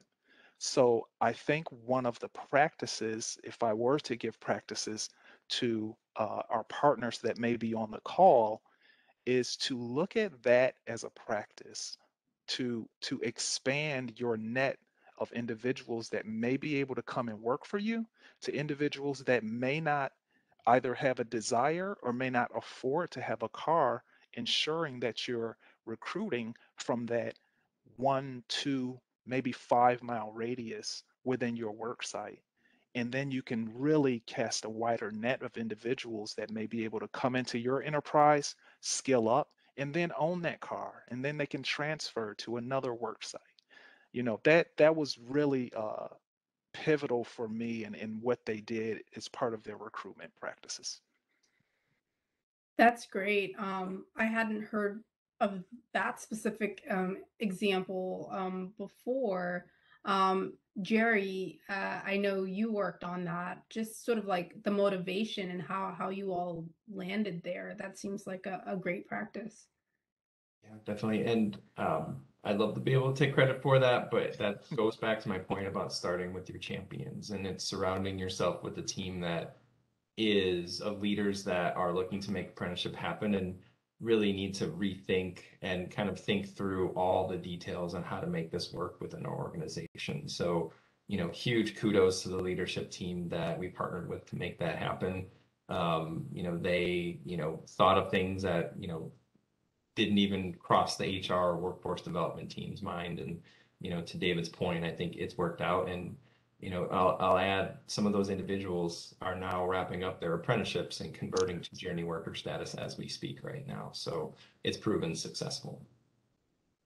That's great. So before we wrap up our session, I'd love to hear from each of you, maybe starting with Randy and ending with Jerry, around, do you have any final recommendations for employers and other audience members that are getting there, that are at different stages? Maybe they're interested in getting an apprenticeship off the ground and they're thinking about partnerships, or folks that are a little bit more experienced with apprenticeships. Any final recommendations around practices that they should really think about implementing, just based on the benefit from your experience? Well, I think I just have to go back to say, it does, I think Jerry said it does take a village, and partnerships are necessary, and I think make them intentional.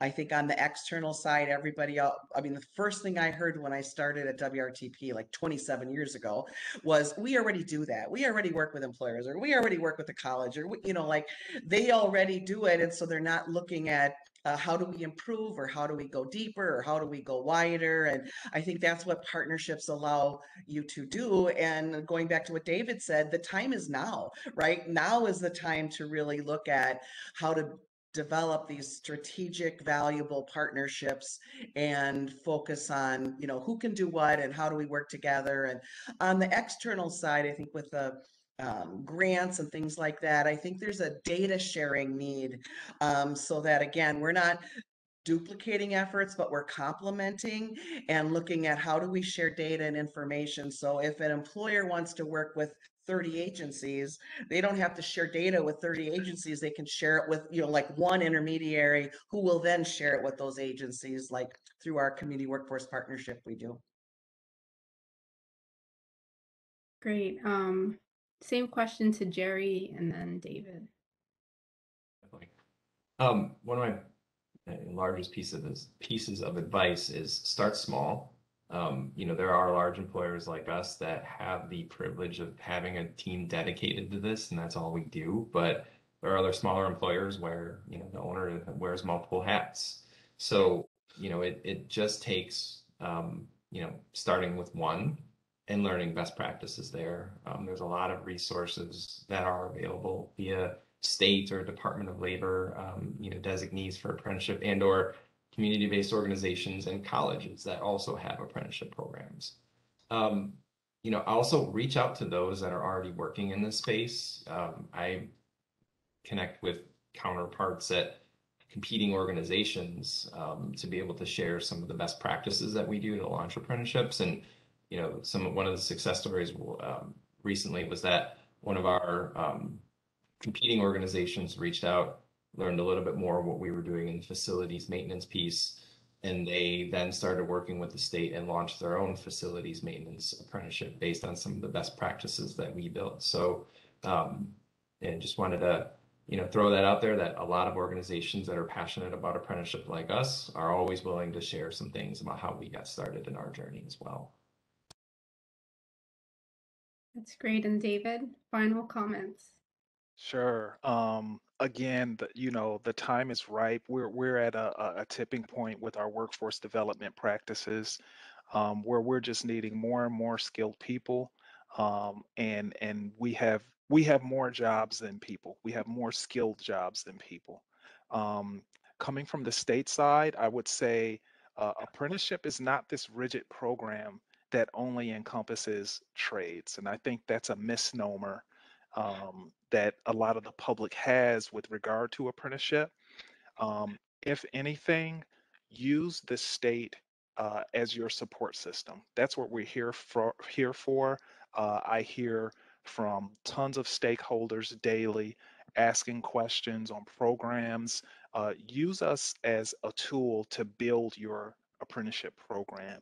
Use the grant funds that we have available to build your apprenticeship program. The time is now, and that's what we're here for. We're not this overarching entity that's here to tell you what to do. We're actually a tool for you to build your workforce within your respective enterprise. And we should definitely be used as such. So don't be afraid to reach out to us as BAS to help you build your apprenticeship program. That was perfect.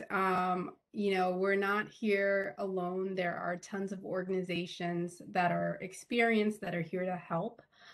So if you're interested in building out your apprenticeship system, or you're more experienced and you're thinking about advancing partnerships, you're thinking about your supply side challenges, you're thinking about your workforce needs, definitely reach out to your state and federal offices of apprenticeships. There are intermediaries all across the country working on this. I'm hearing from Jerry, there are employers that you know, everyone's here to support and provide information. I heard one thing before I close our session that Randy Berth started with around keeping your eyes on the prize. So as you're figuring out your partnership efforts, as you're building out your apprenticeship ecosystem, definitely keeping your eye on the prize. That's, you know, the quote I think of this session, and really understanding what your priorities are, what your partner's priorities are, and how we can leverage all of our you know, priorities to advance apprenticeships and build skilled and diverse workforces to meet the demand of our market. But with that, I'd love to say a deep thank you to David Polk, to Jerry Bakke, and to Randy Berth for really joining me. And what I'm hoping is one of the first in a series of conversations about partnerships, and we can all benefit from their experience. Thank you very much, and have a great day, everyone.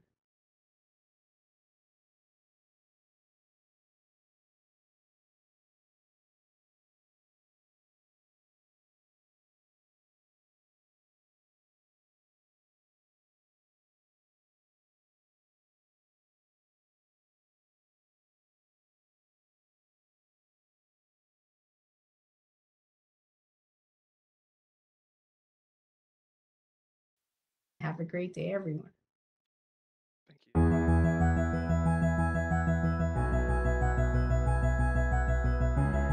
Apprentice School Structure does a phenomenal job at giving you exposure to the kinds of things that you will handle in a leadership role, so that way you're more prepared and suited for that role when you receive it.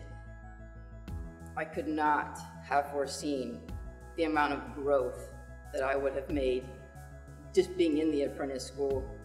I thought that it was going to just help me out in my craft. I didn't think that it would help me discover who I am.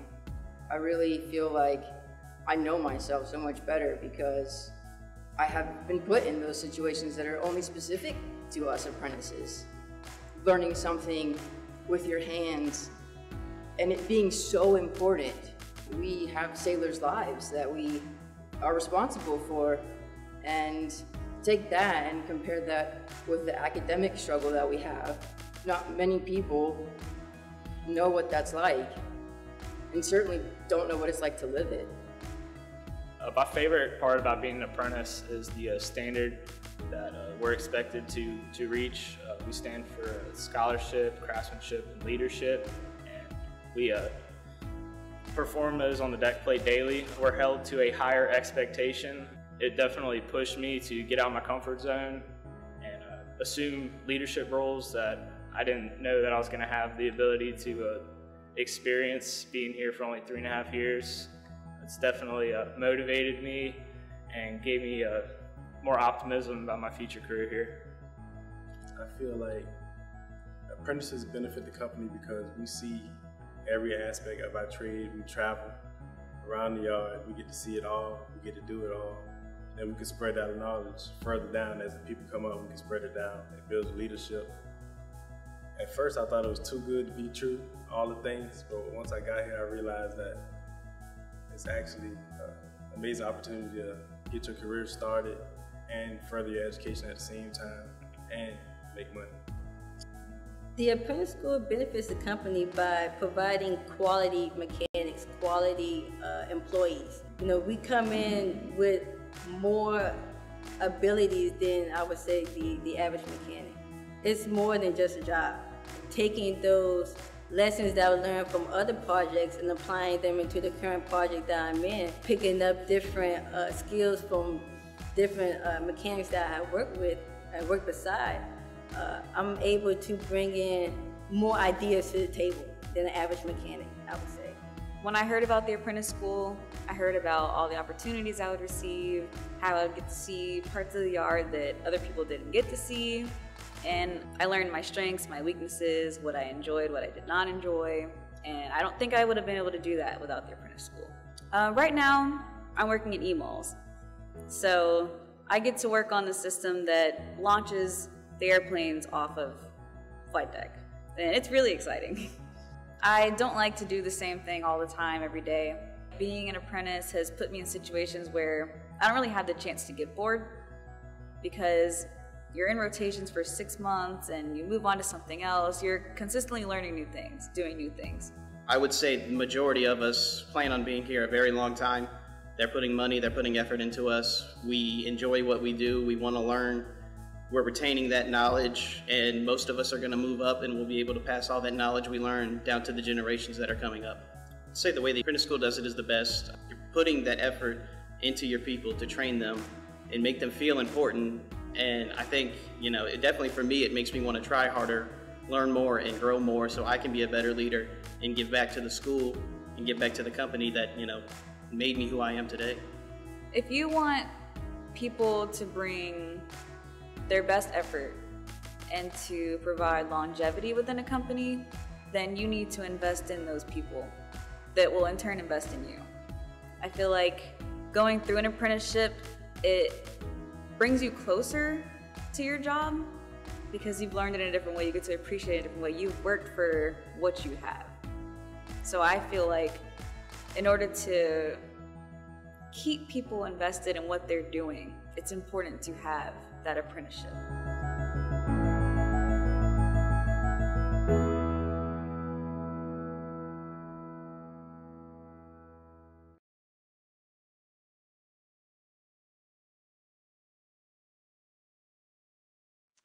Welcome, everyone.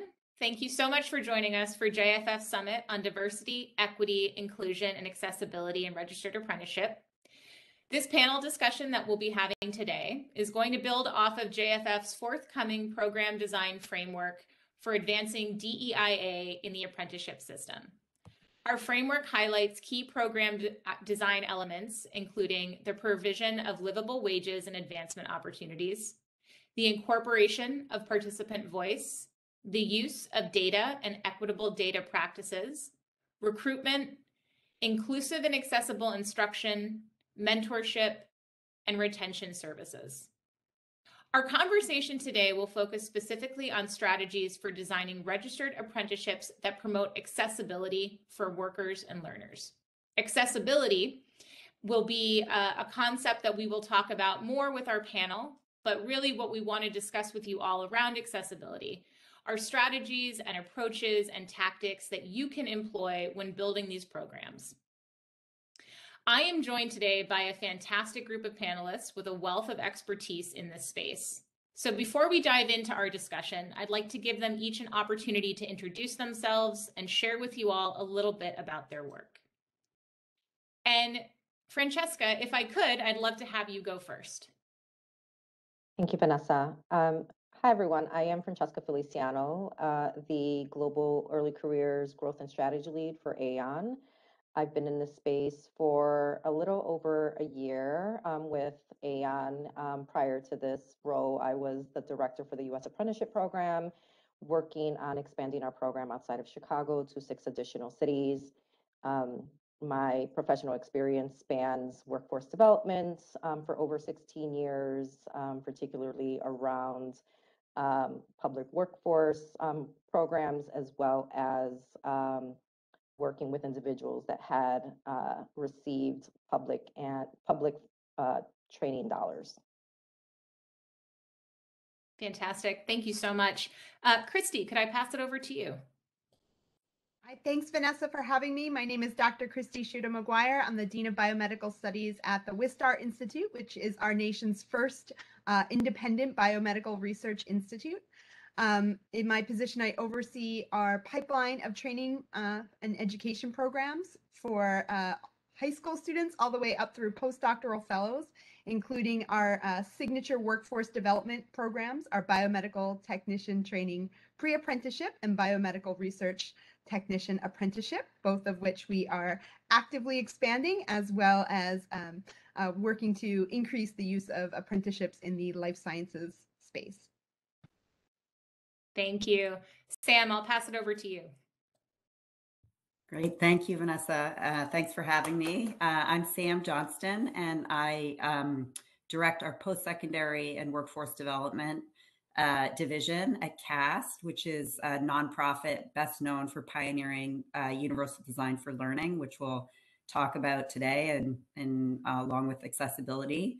And our effort in our post-secondary and workforce division is really to try to broaden out who has access to middle and high income careers. And we see apprenticeships as a really core part of that work. My background is really in creating adult learning experiences, especially using online and blended learning approaches, bringing in universal design for learning, and communities of practice, which are really grounded in the apprenticeship model of learning. So glad to be with you all today. Thanks, Sam. And Edison, last but certainly not least. Greetings, everyone, and thank you, Vanessa, for having us here. I'm Edison Freire. I'm Director of Gateway Initiatives at Jeffs Human Services, a multi-social service agency that provides employment, education, and social service solutions for over 20,000 Philadelphians. In my role, I focus on the intersection of education and training, and help develop pre-apprenticeships to register apprenticeships, and have Jeffs be a workforce intermediary supporting employers to adopt this model in IT, healthcare, and advanced manufacturing.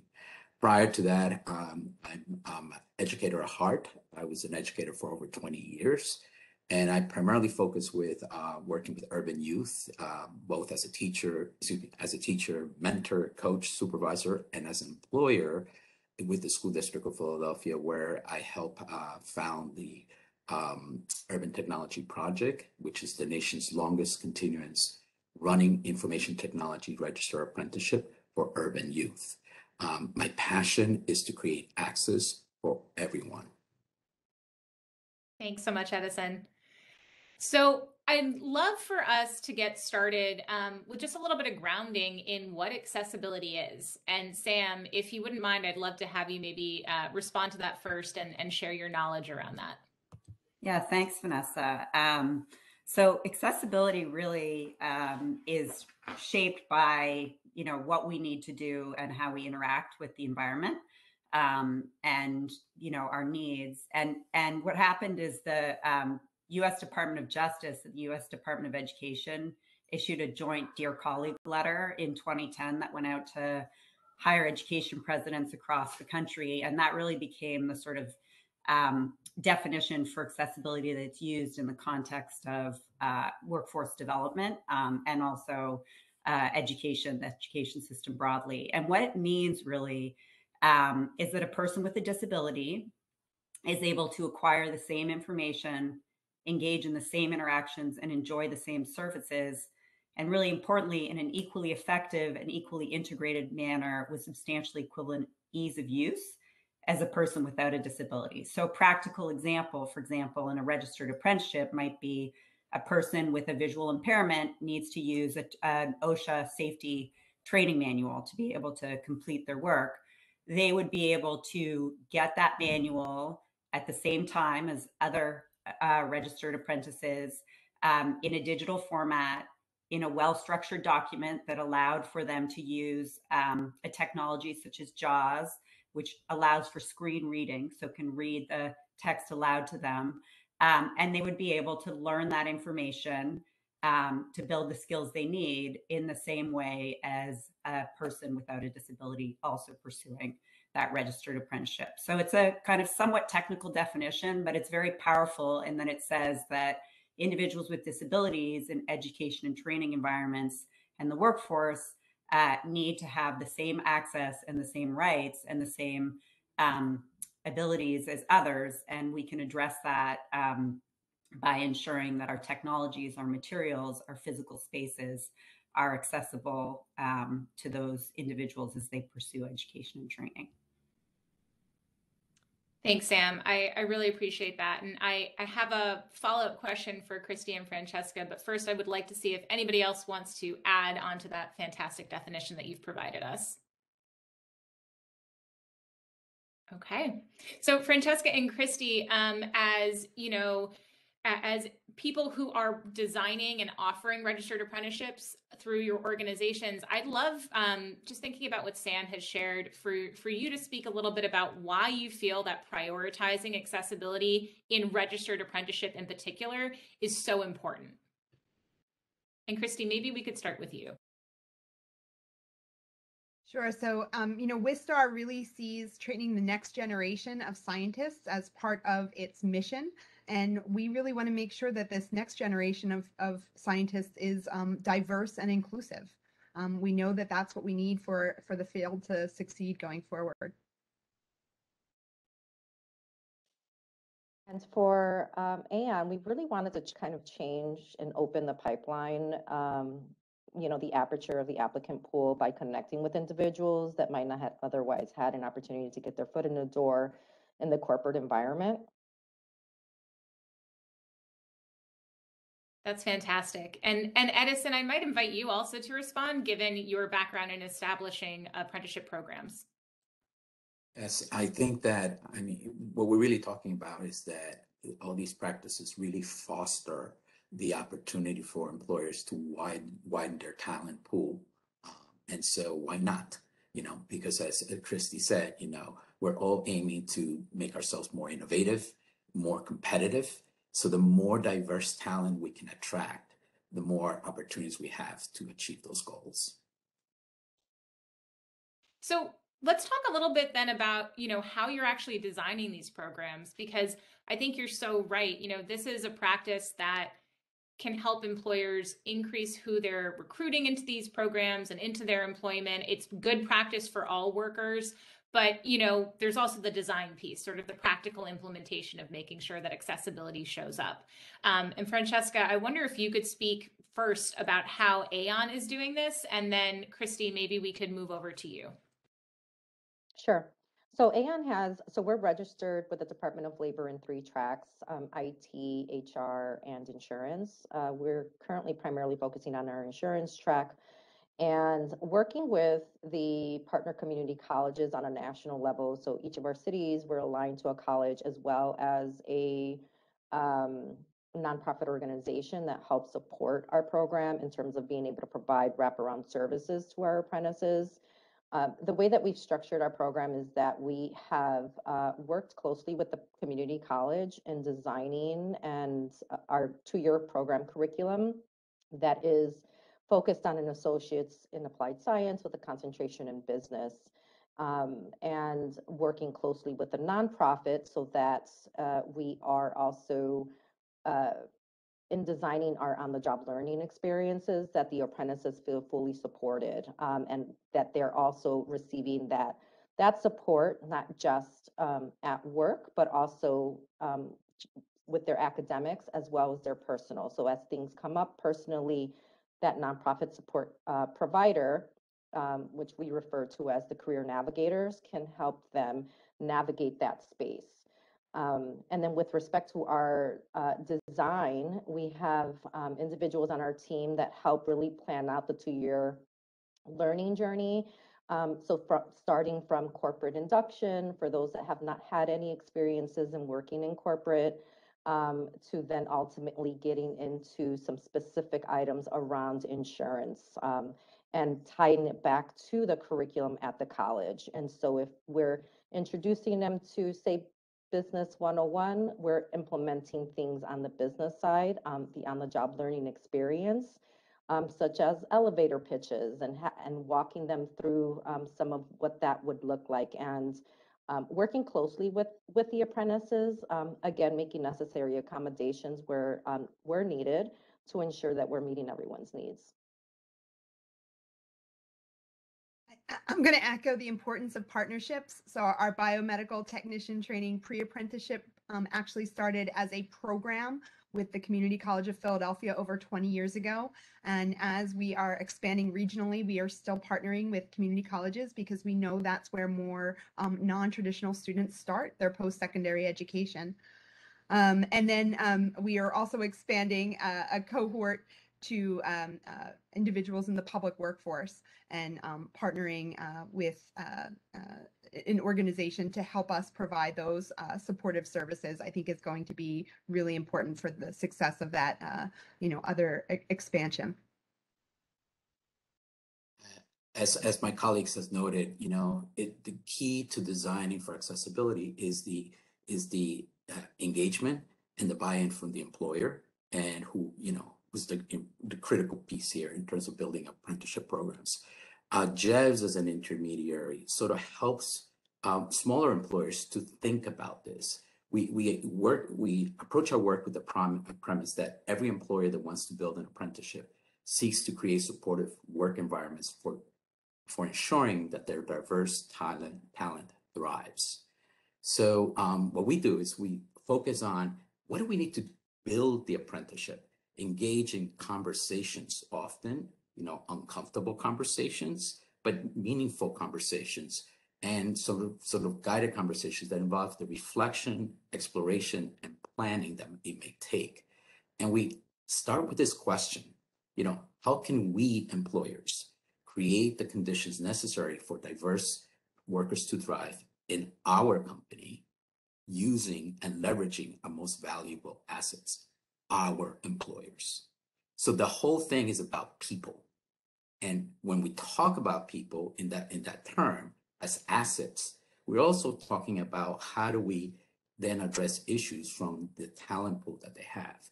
So it's a way that we approach, and it's a way to say, hey, here's a way to develop a supportive apprenticeship experience that allows us to assess together without any judgment, like, where are you, and how do you prepare, to be better. And so that sort of helps also for us to build the, if you will, the DNA and the muscle for the employer to feel comfortable to address some of these issues. And through that discovery, sometimes solutions emerge. Somebody may know, hey, I didn't know that you take care of a family that is physically needs a wheelchair. Let me tap into that experience that you can bring to work. Hey, I didn't realize that you were dealing with somebody in the autistic spectrum. Let me learn about how you work, And so the idea is tap into the existing talent and then build from that. So part of what we do is work with the apprentices, the employer, to understand, what are their assets and how do we help them grow? And also then, how do then we build an intentional apprenticeship model that's accessible for all?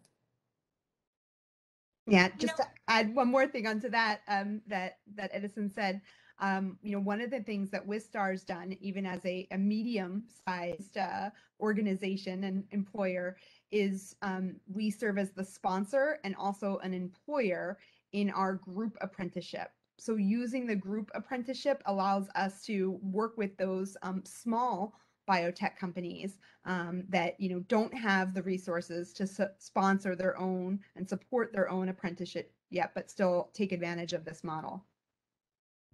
I'd love to add one more thing, just because I think that those are such excellent points. And I study learning and teaching all day long, and I mentioned my background's really in communities of practice research, but what you all do is so important because it actually impacts the quality of the learning overall, especially in apprenticeships. You know, so much of the learning that happens is relational. It's tacit information. It's not what's written down in a manual. It's what I'm willing to show you, right? And I always say when environments are optimized for all learners, learners look different, right? If I'm a person and the accessibility affordances I need are not in place, I can't show up as my best self, right?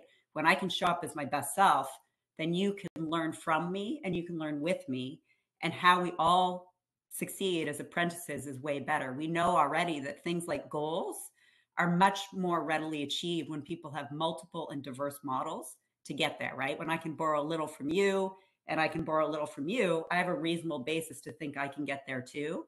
So the fact that you address the needs of, you know, strengths of employers, strengths of individual apprentices, and bring those needs in, it doesn't just create a better condition for that one person or one employer, but it improves and elevates the quality of learning overall, especially in these environments where so much of the learning is relational, you know, not from what you pick up from a book. Yeah, Sam, I appreciate you jumping in and sharing that. And you've teed up a question for me very well, so I appreciate it. You know, thinking about designing and some strategies and approaches, you and the work that CAST do is very much focused on universal design for learning. And, you know, I think that that's a really fantastic approach to integrate into not just apprenticeship, but classroom environments and work environments. But it might also be something that is, you know, not well known by our audience. And I'd love it if you could share a little bit with us about what universal design for learning is and how it can support accessibility and the design for accessibility in registered apprenticeship. Thanks, Vanessa. So universal design for learning is a framework. It's a framework we use to design proactively learning environments to be inclusive. It really comes from two areas. So one, the concept of universal design and architecture that says we want to design inclusively our structures, our built environment from the outset so that we don't need to retrofit in a costly way after the fact because we haven't anticipated, for example, that there will be people who need ramps and not stairs, right? Or that there will be people who need easy grip tools, right? Which you can imagine in an apprenticeship setting, or something different when they use pipettes to grip them more easily. And so, you know, that concept of designing proactively for difference rather than assuming everybody's the same is foundational to universal design for learning. The other area we draw on and continue to work on is really this broad area of the learning sciences, ranging from neuroscience all the way to applications of learning and teaching in apprenticeship settings. And there, what we really know is that people differ one from the other, and also one person from one context to the next, and in at least three broad ways, predictably. So in terms of how we recognize information, we need to provide multiple means of representation, right? If you represent that OSHA manual just as written text, and you happen to have someone with a print-related disability in your apprenticeship program, they're not going to learn the safety practices they need to be good at that apprenticeship, right? So having digital formats and the capacity to have that information read aloud is critical, right?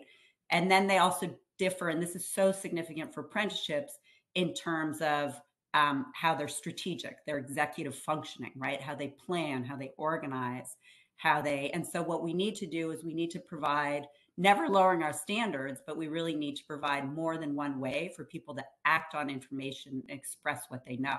That's so important for also understanding where our apprentices are, right? If they can't express, I don't have this concept yet, I haven't mastered this competency, we can't help them get over the next thing, right? So having different ways for apprentices to express what they know. We just put out some case studies, and we have one of a professor who works extremely effectively with her interpreters in her classroom over 15 years, because that helps her deaf and hard of hearing students express what they know so that she can better teach her biology class to all students, right? And then finally, and Edison talked about this and others, but it's really the area of motivation, right? How do we address our sort of affective components, right? That idea of, am I attracted to this? Am I going to put the effort in or not?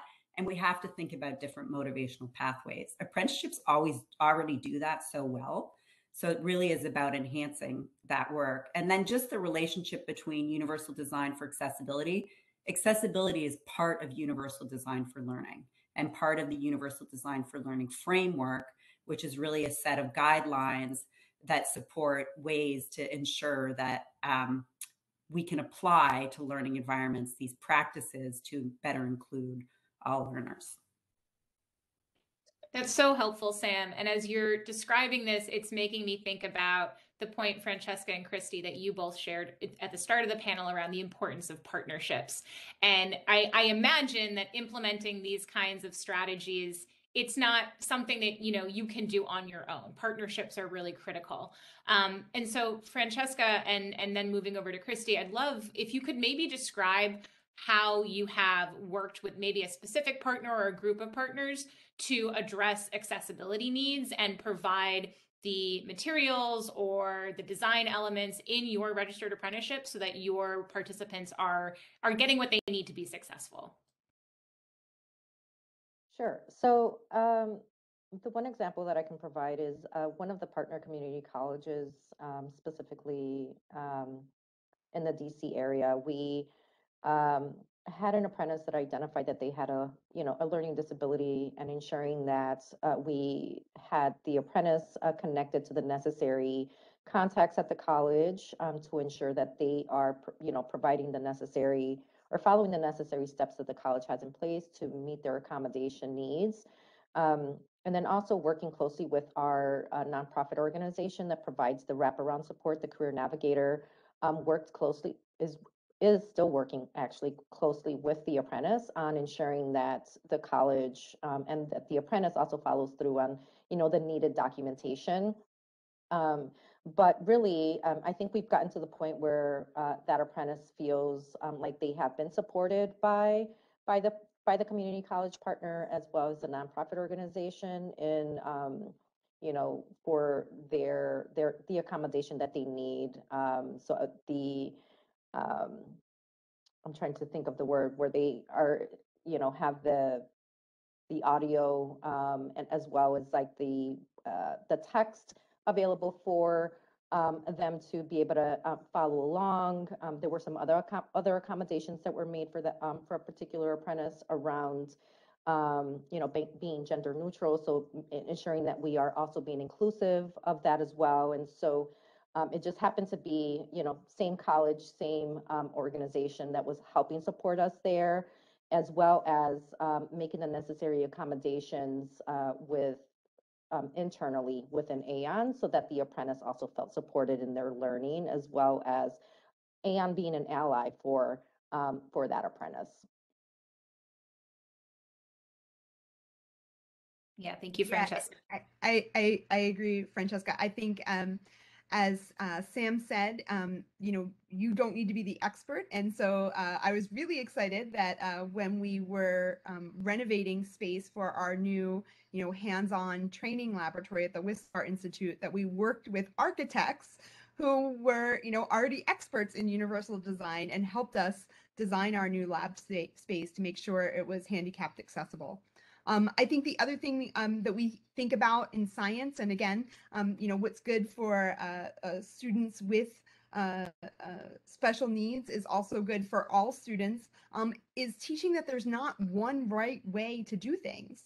And, we know this in science, and students, really need to learn that, it's about, being able to get an answer, do an experiment, but there's not just one way to do that. And I think our schools are starting to do a better job teaching that there's not just one way to get to the correct answer, but that's really what, we tried to emphasize in our, orientation to our pre-apprenticeship and apprenticeship. And if I can just add to that, the other piece that we've also adjusted, our program really was intended to be an in-person, model. And because of COVID, of course, everybody has had to make some necessary adjustments, but surveying the apprentices on a national level, we have also found that, many lean towards having fully virtual program. But some are really looking for an in-person component. Again, going back to the options around the varying modalities, where they feel comfortable having that in-person engagement and ensuring that they are getting what they need from a learning perspective from each of the partner colleges. And so with that, although the majority of our apprentices have requested an online learning experience, we are offering a combination of both, hybrid in person and also online.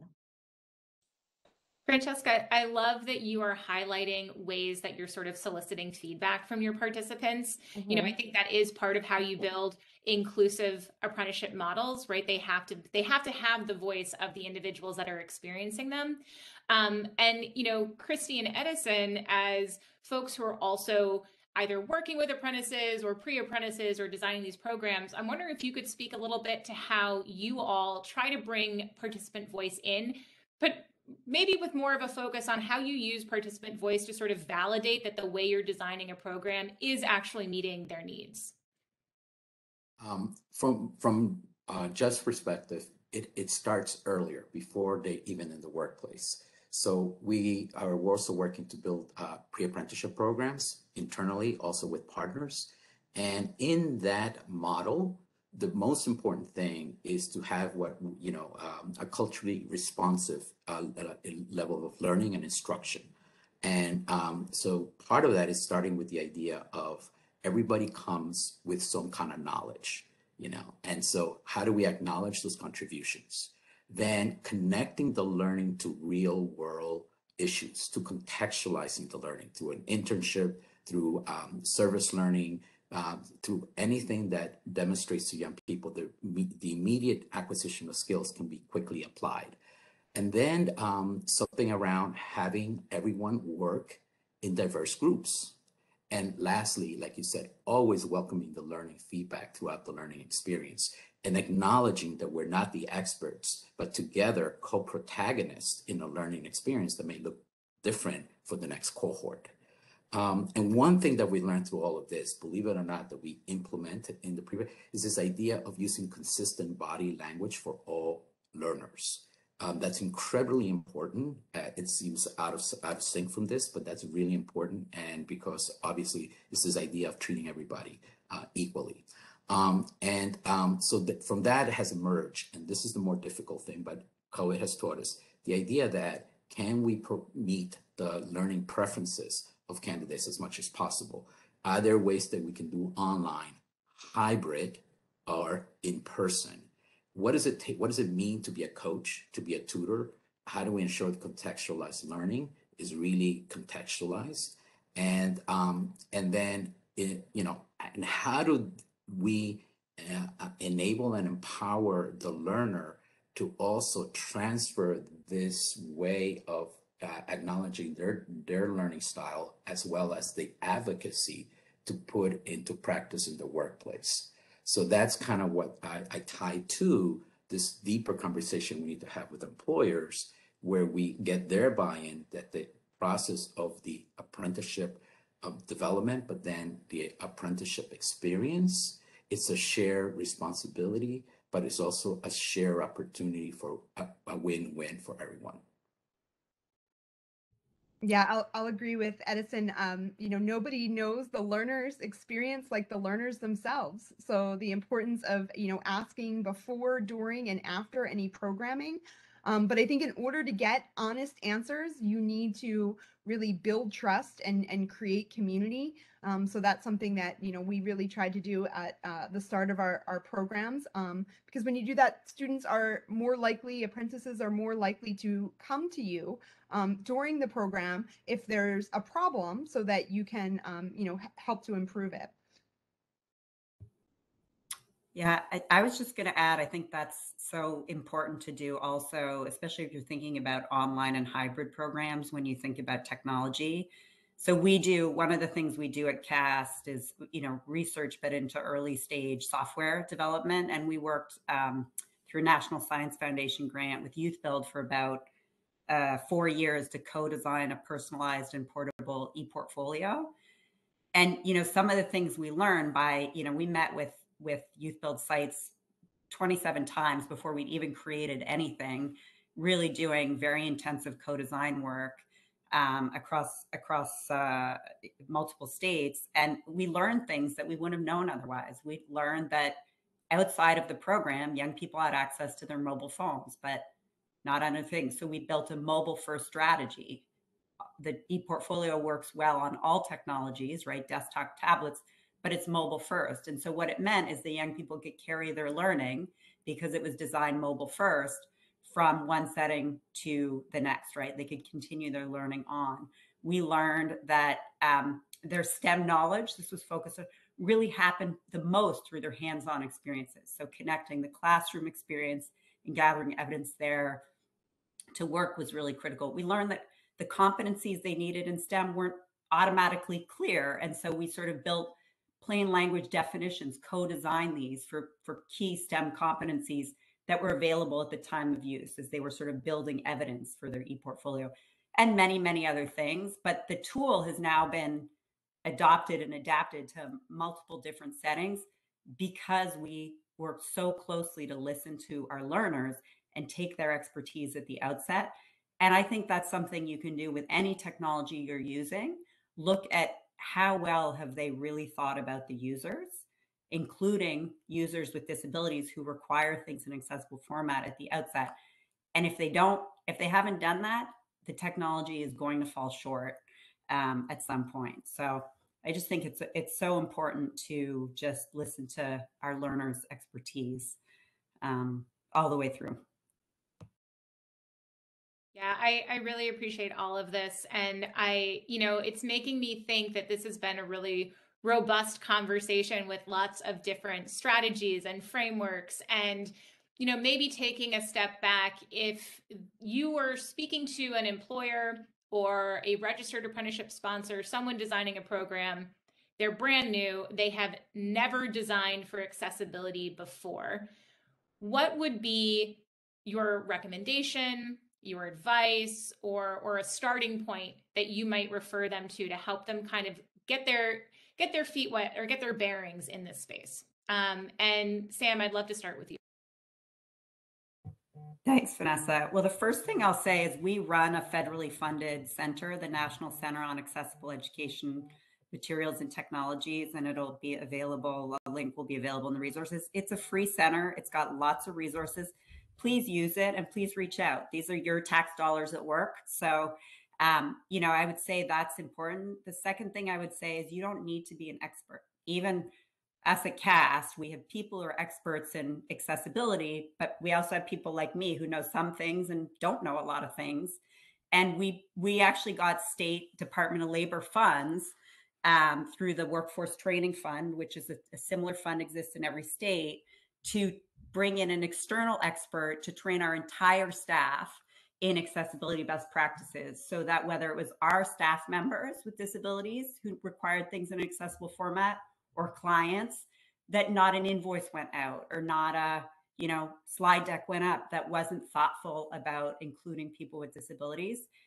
And the last thing I'd say is I think the most important thing, and I think everyone's talked about it so well today, is really being an ally and understanding ableism, right? Because the worst thing for people with disabilities is to be underestimated, is to be considered someone who can't do this thing. People with disabilities have to adapt and be flexible and thoughtful and gritty all the time. They do it every single day. And if they have the opportunity and the right supports, they often make the very best employees. And I'm sure everyone here has experienced that. But I would say, you don't need the expertise. You need to know where to go, and you need really the commitment. Right. And I think coming in with that framework of the commitment and being willing to start somewhere and being okay with, it's not going to be perfect the first time, but if you're, getting this learner feedback, if you're, really asking for input so that you can improve, with each new cohort or each new program. Yeah, I would completely agree with Sam and Christy here around, working to find a solution, adapt as needed. And I think the one piece that we've touched on a number of times is that really that engagement. and maintaining that engagement so that, you know, you're really hearing firsthand from the apprentices around, you know, what supports are needed. Just because a lot of times, and I think it was Christy that mentioned being able to have that trust and that rapport. Without that, a lot of times you won't get it. You know, having those various touch points are key. As an ally to employers, I kind of sort of remind them that, you know, yes, the issues are complex, so are the solutions, but they're not alone. You know, someone else has walked their path before. So part of what we try to do is connect them to an employer who's had that experience. You know, so sometimes business to business is a great way to just, you know, break the ice. If there's an apprentice in one program that may have had to have some accommodations, you know, share their experience with the employer, with the potential mentor, and so forth. So use your resources that you may have, that there's those networks. And I'm also going to make a shameless plug for publicly funded resources. When I was an employer at the school district, I was new to this, didn't know what I was doing. So I asked JAN, which was the Job Accommodation Network. That is an area where you can get free consultation in all aspects of accommodation. I also actually used the state Office of Vocational and Rehabilitation, OVR. There are a lot of resources there. Sometimes you have to plug and plug and plug and ask and ask and ask, but you can get some resources both as an employer, but also for your employee. Last but not least, I kind of want to restate something as I come from an educator perspective. My dear education colleague, Pedro Noguera, often says, the core of equity and accessibility is understanding who your learners are and how to meet their needs. So we're still focused on outcomes, but the path to get there may be not the same for each one. So I always take that and I sort of share with employers, you know, this can apply to anyone in your company. So you kind of want to just say that this experience that they're going through is really improving, enhancing for the workplace or the experience for everyone in their company. And I can give you an example. So when we brought somebody at the school district of Philadelphia who needed a wheelchair to access the workplace, we had to do an inventory and audit of our spaces. And we realized that we had to make some changes. Well, those changes, you know, we got the feedback from all the other employees, just improve, you know, the working environment for everyone. And then, of course, we had brought somebody else who was hard of hearing, who needed to have some assistance with an interpreter during our meetings. So we change our meetings, the way we structure them. And guess what? Again, it improved, you know, the experience for everyone. So I guess this is the message, you know, when we think about accessibility, it's accessibility for everyone. They may touch in unintended consequences that make your workplace environment a lot more thriving for all. Yeah, I appreciate you underscoring that, Edison, that all of these practices that you all have shared with us today, you know, this really just serves to create better, stronger, more impactful work environments and apprenticeship programs for everyone, right? Yes, they meet the needs of certain individuals, but they create a space that is, you know, just more accessible for everybody who comes into it. And I think that that's a really important message to underscore. So thank you for doing that, Edison. I just want to thank each and every one of you for taking the time to be here today. It's so fantastic to hear about what this work looks like and can look like across a variety of different programs, and to get the expertise that you all bring. You know, I just appreciate you taking time to share it with all of us. It's great to have our audience with us here today. We appreciate you all joining for this conversation. I am sure you're walking away with some fantastic strategies and recommendations to take into your work. I want to just underscore that we will be sharing some of the resources that were mentioned here today, and JFF's framework, which will be coming out later this year, will highlight a lot of what's been shared today as well. And also just want to acknowledge something that this wonderful panel has said many times. employers are not alone in this work. There are lots of experts out there, including these folks here today. And so, make use of those resources and that expertise. Thank you, everybody, so much. And it was great to have you all here today. Thank you, Vanessa. And all I can say is wow. Just wow. What a fantastic 2 days of the examples, the whys, and the how-tos in building inclusive registered apprenticeship programs.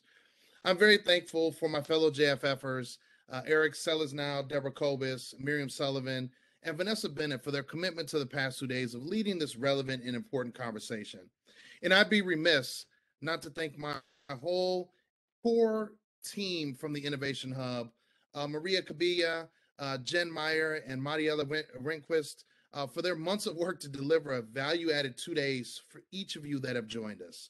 Thank you as well to our 9 partners in this cooperative agreement work, because we couldn't get it done without you, and thank you to their networks for joining us.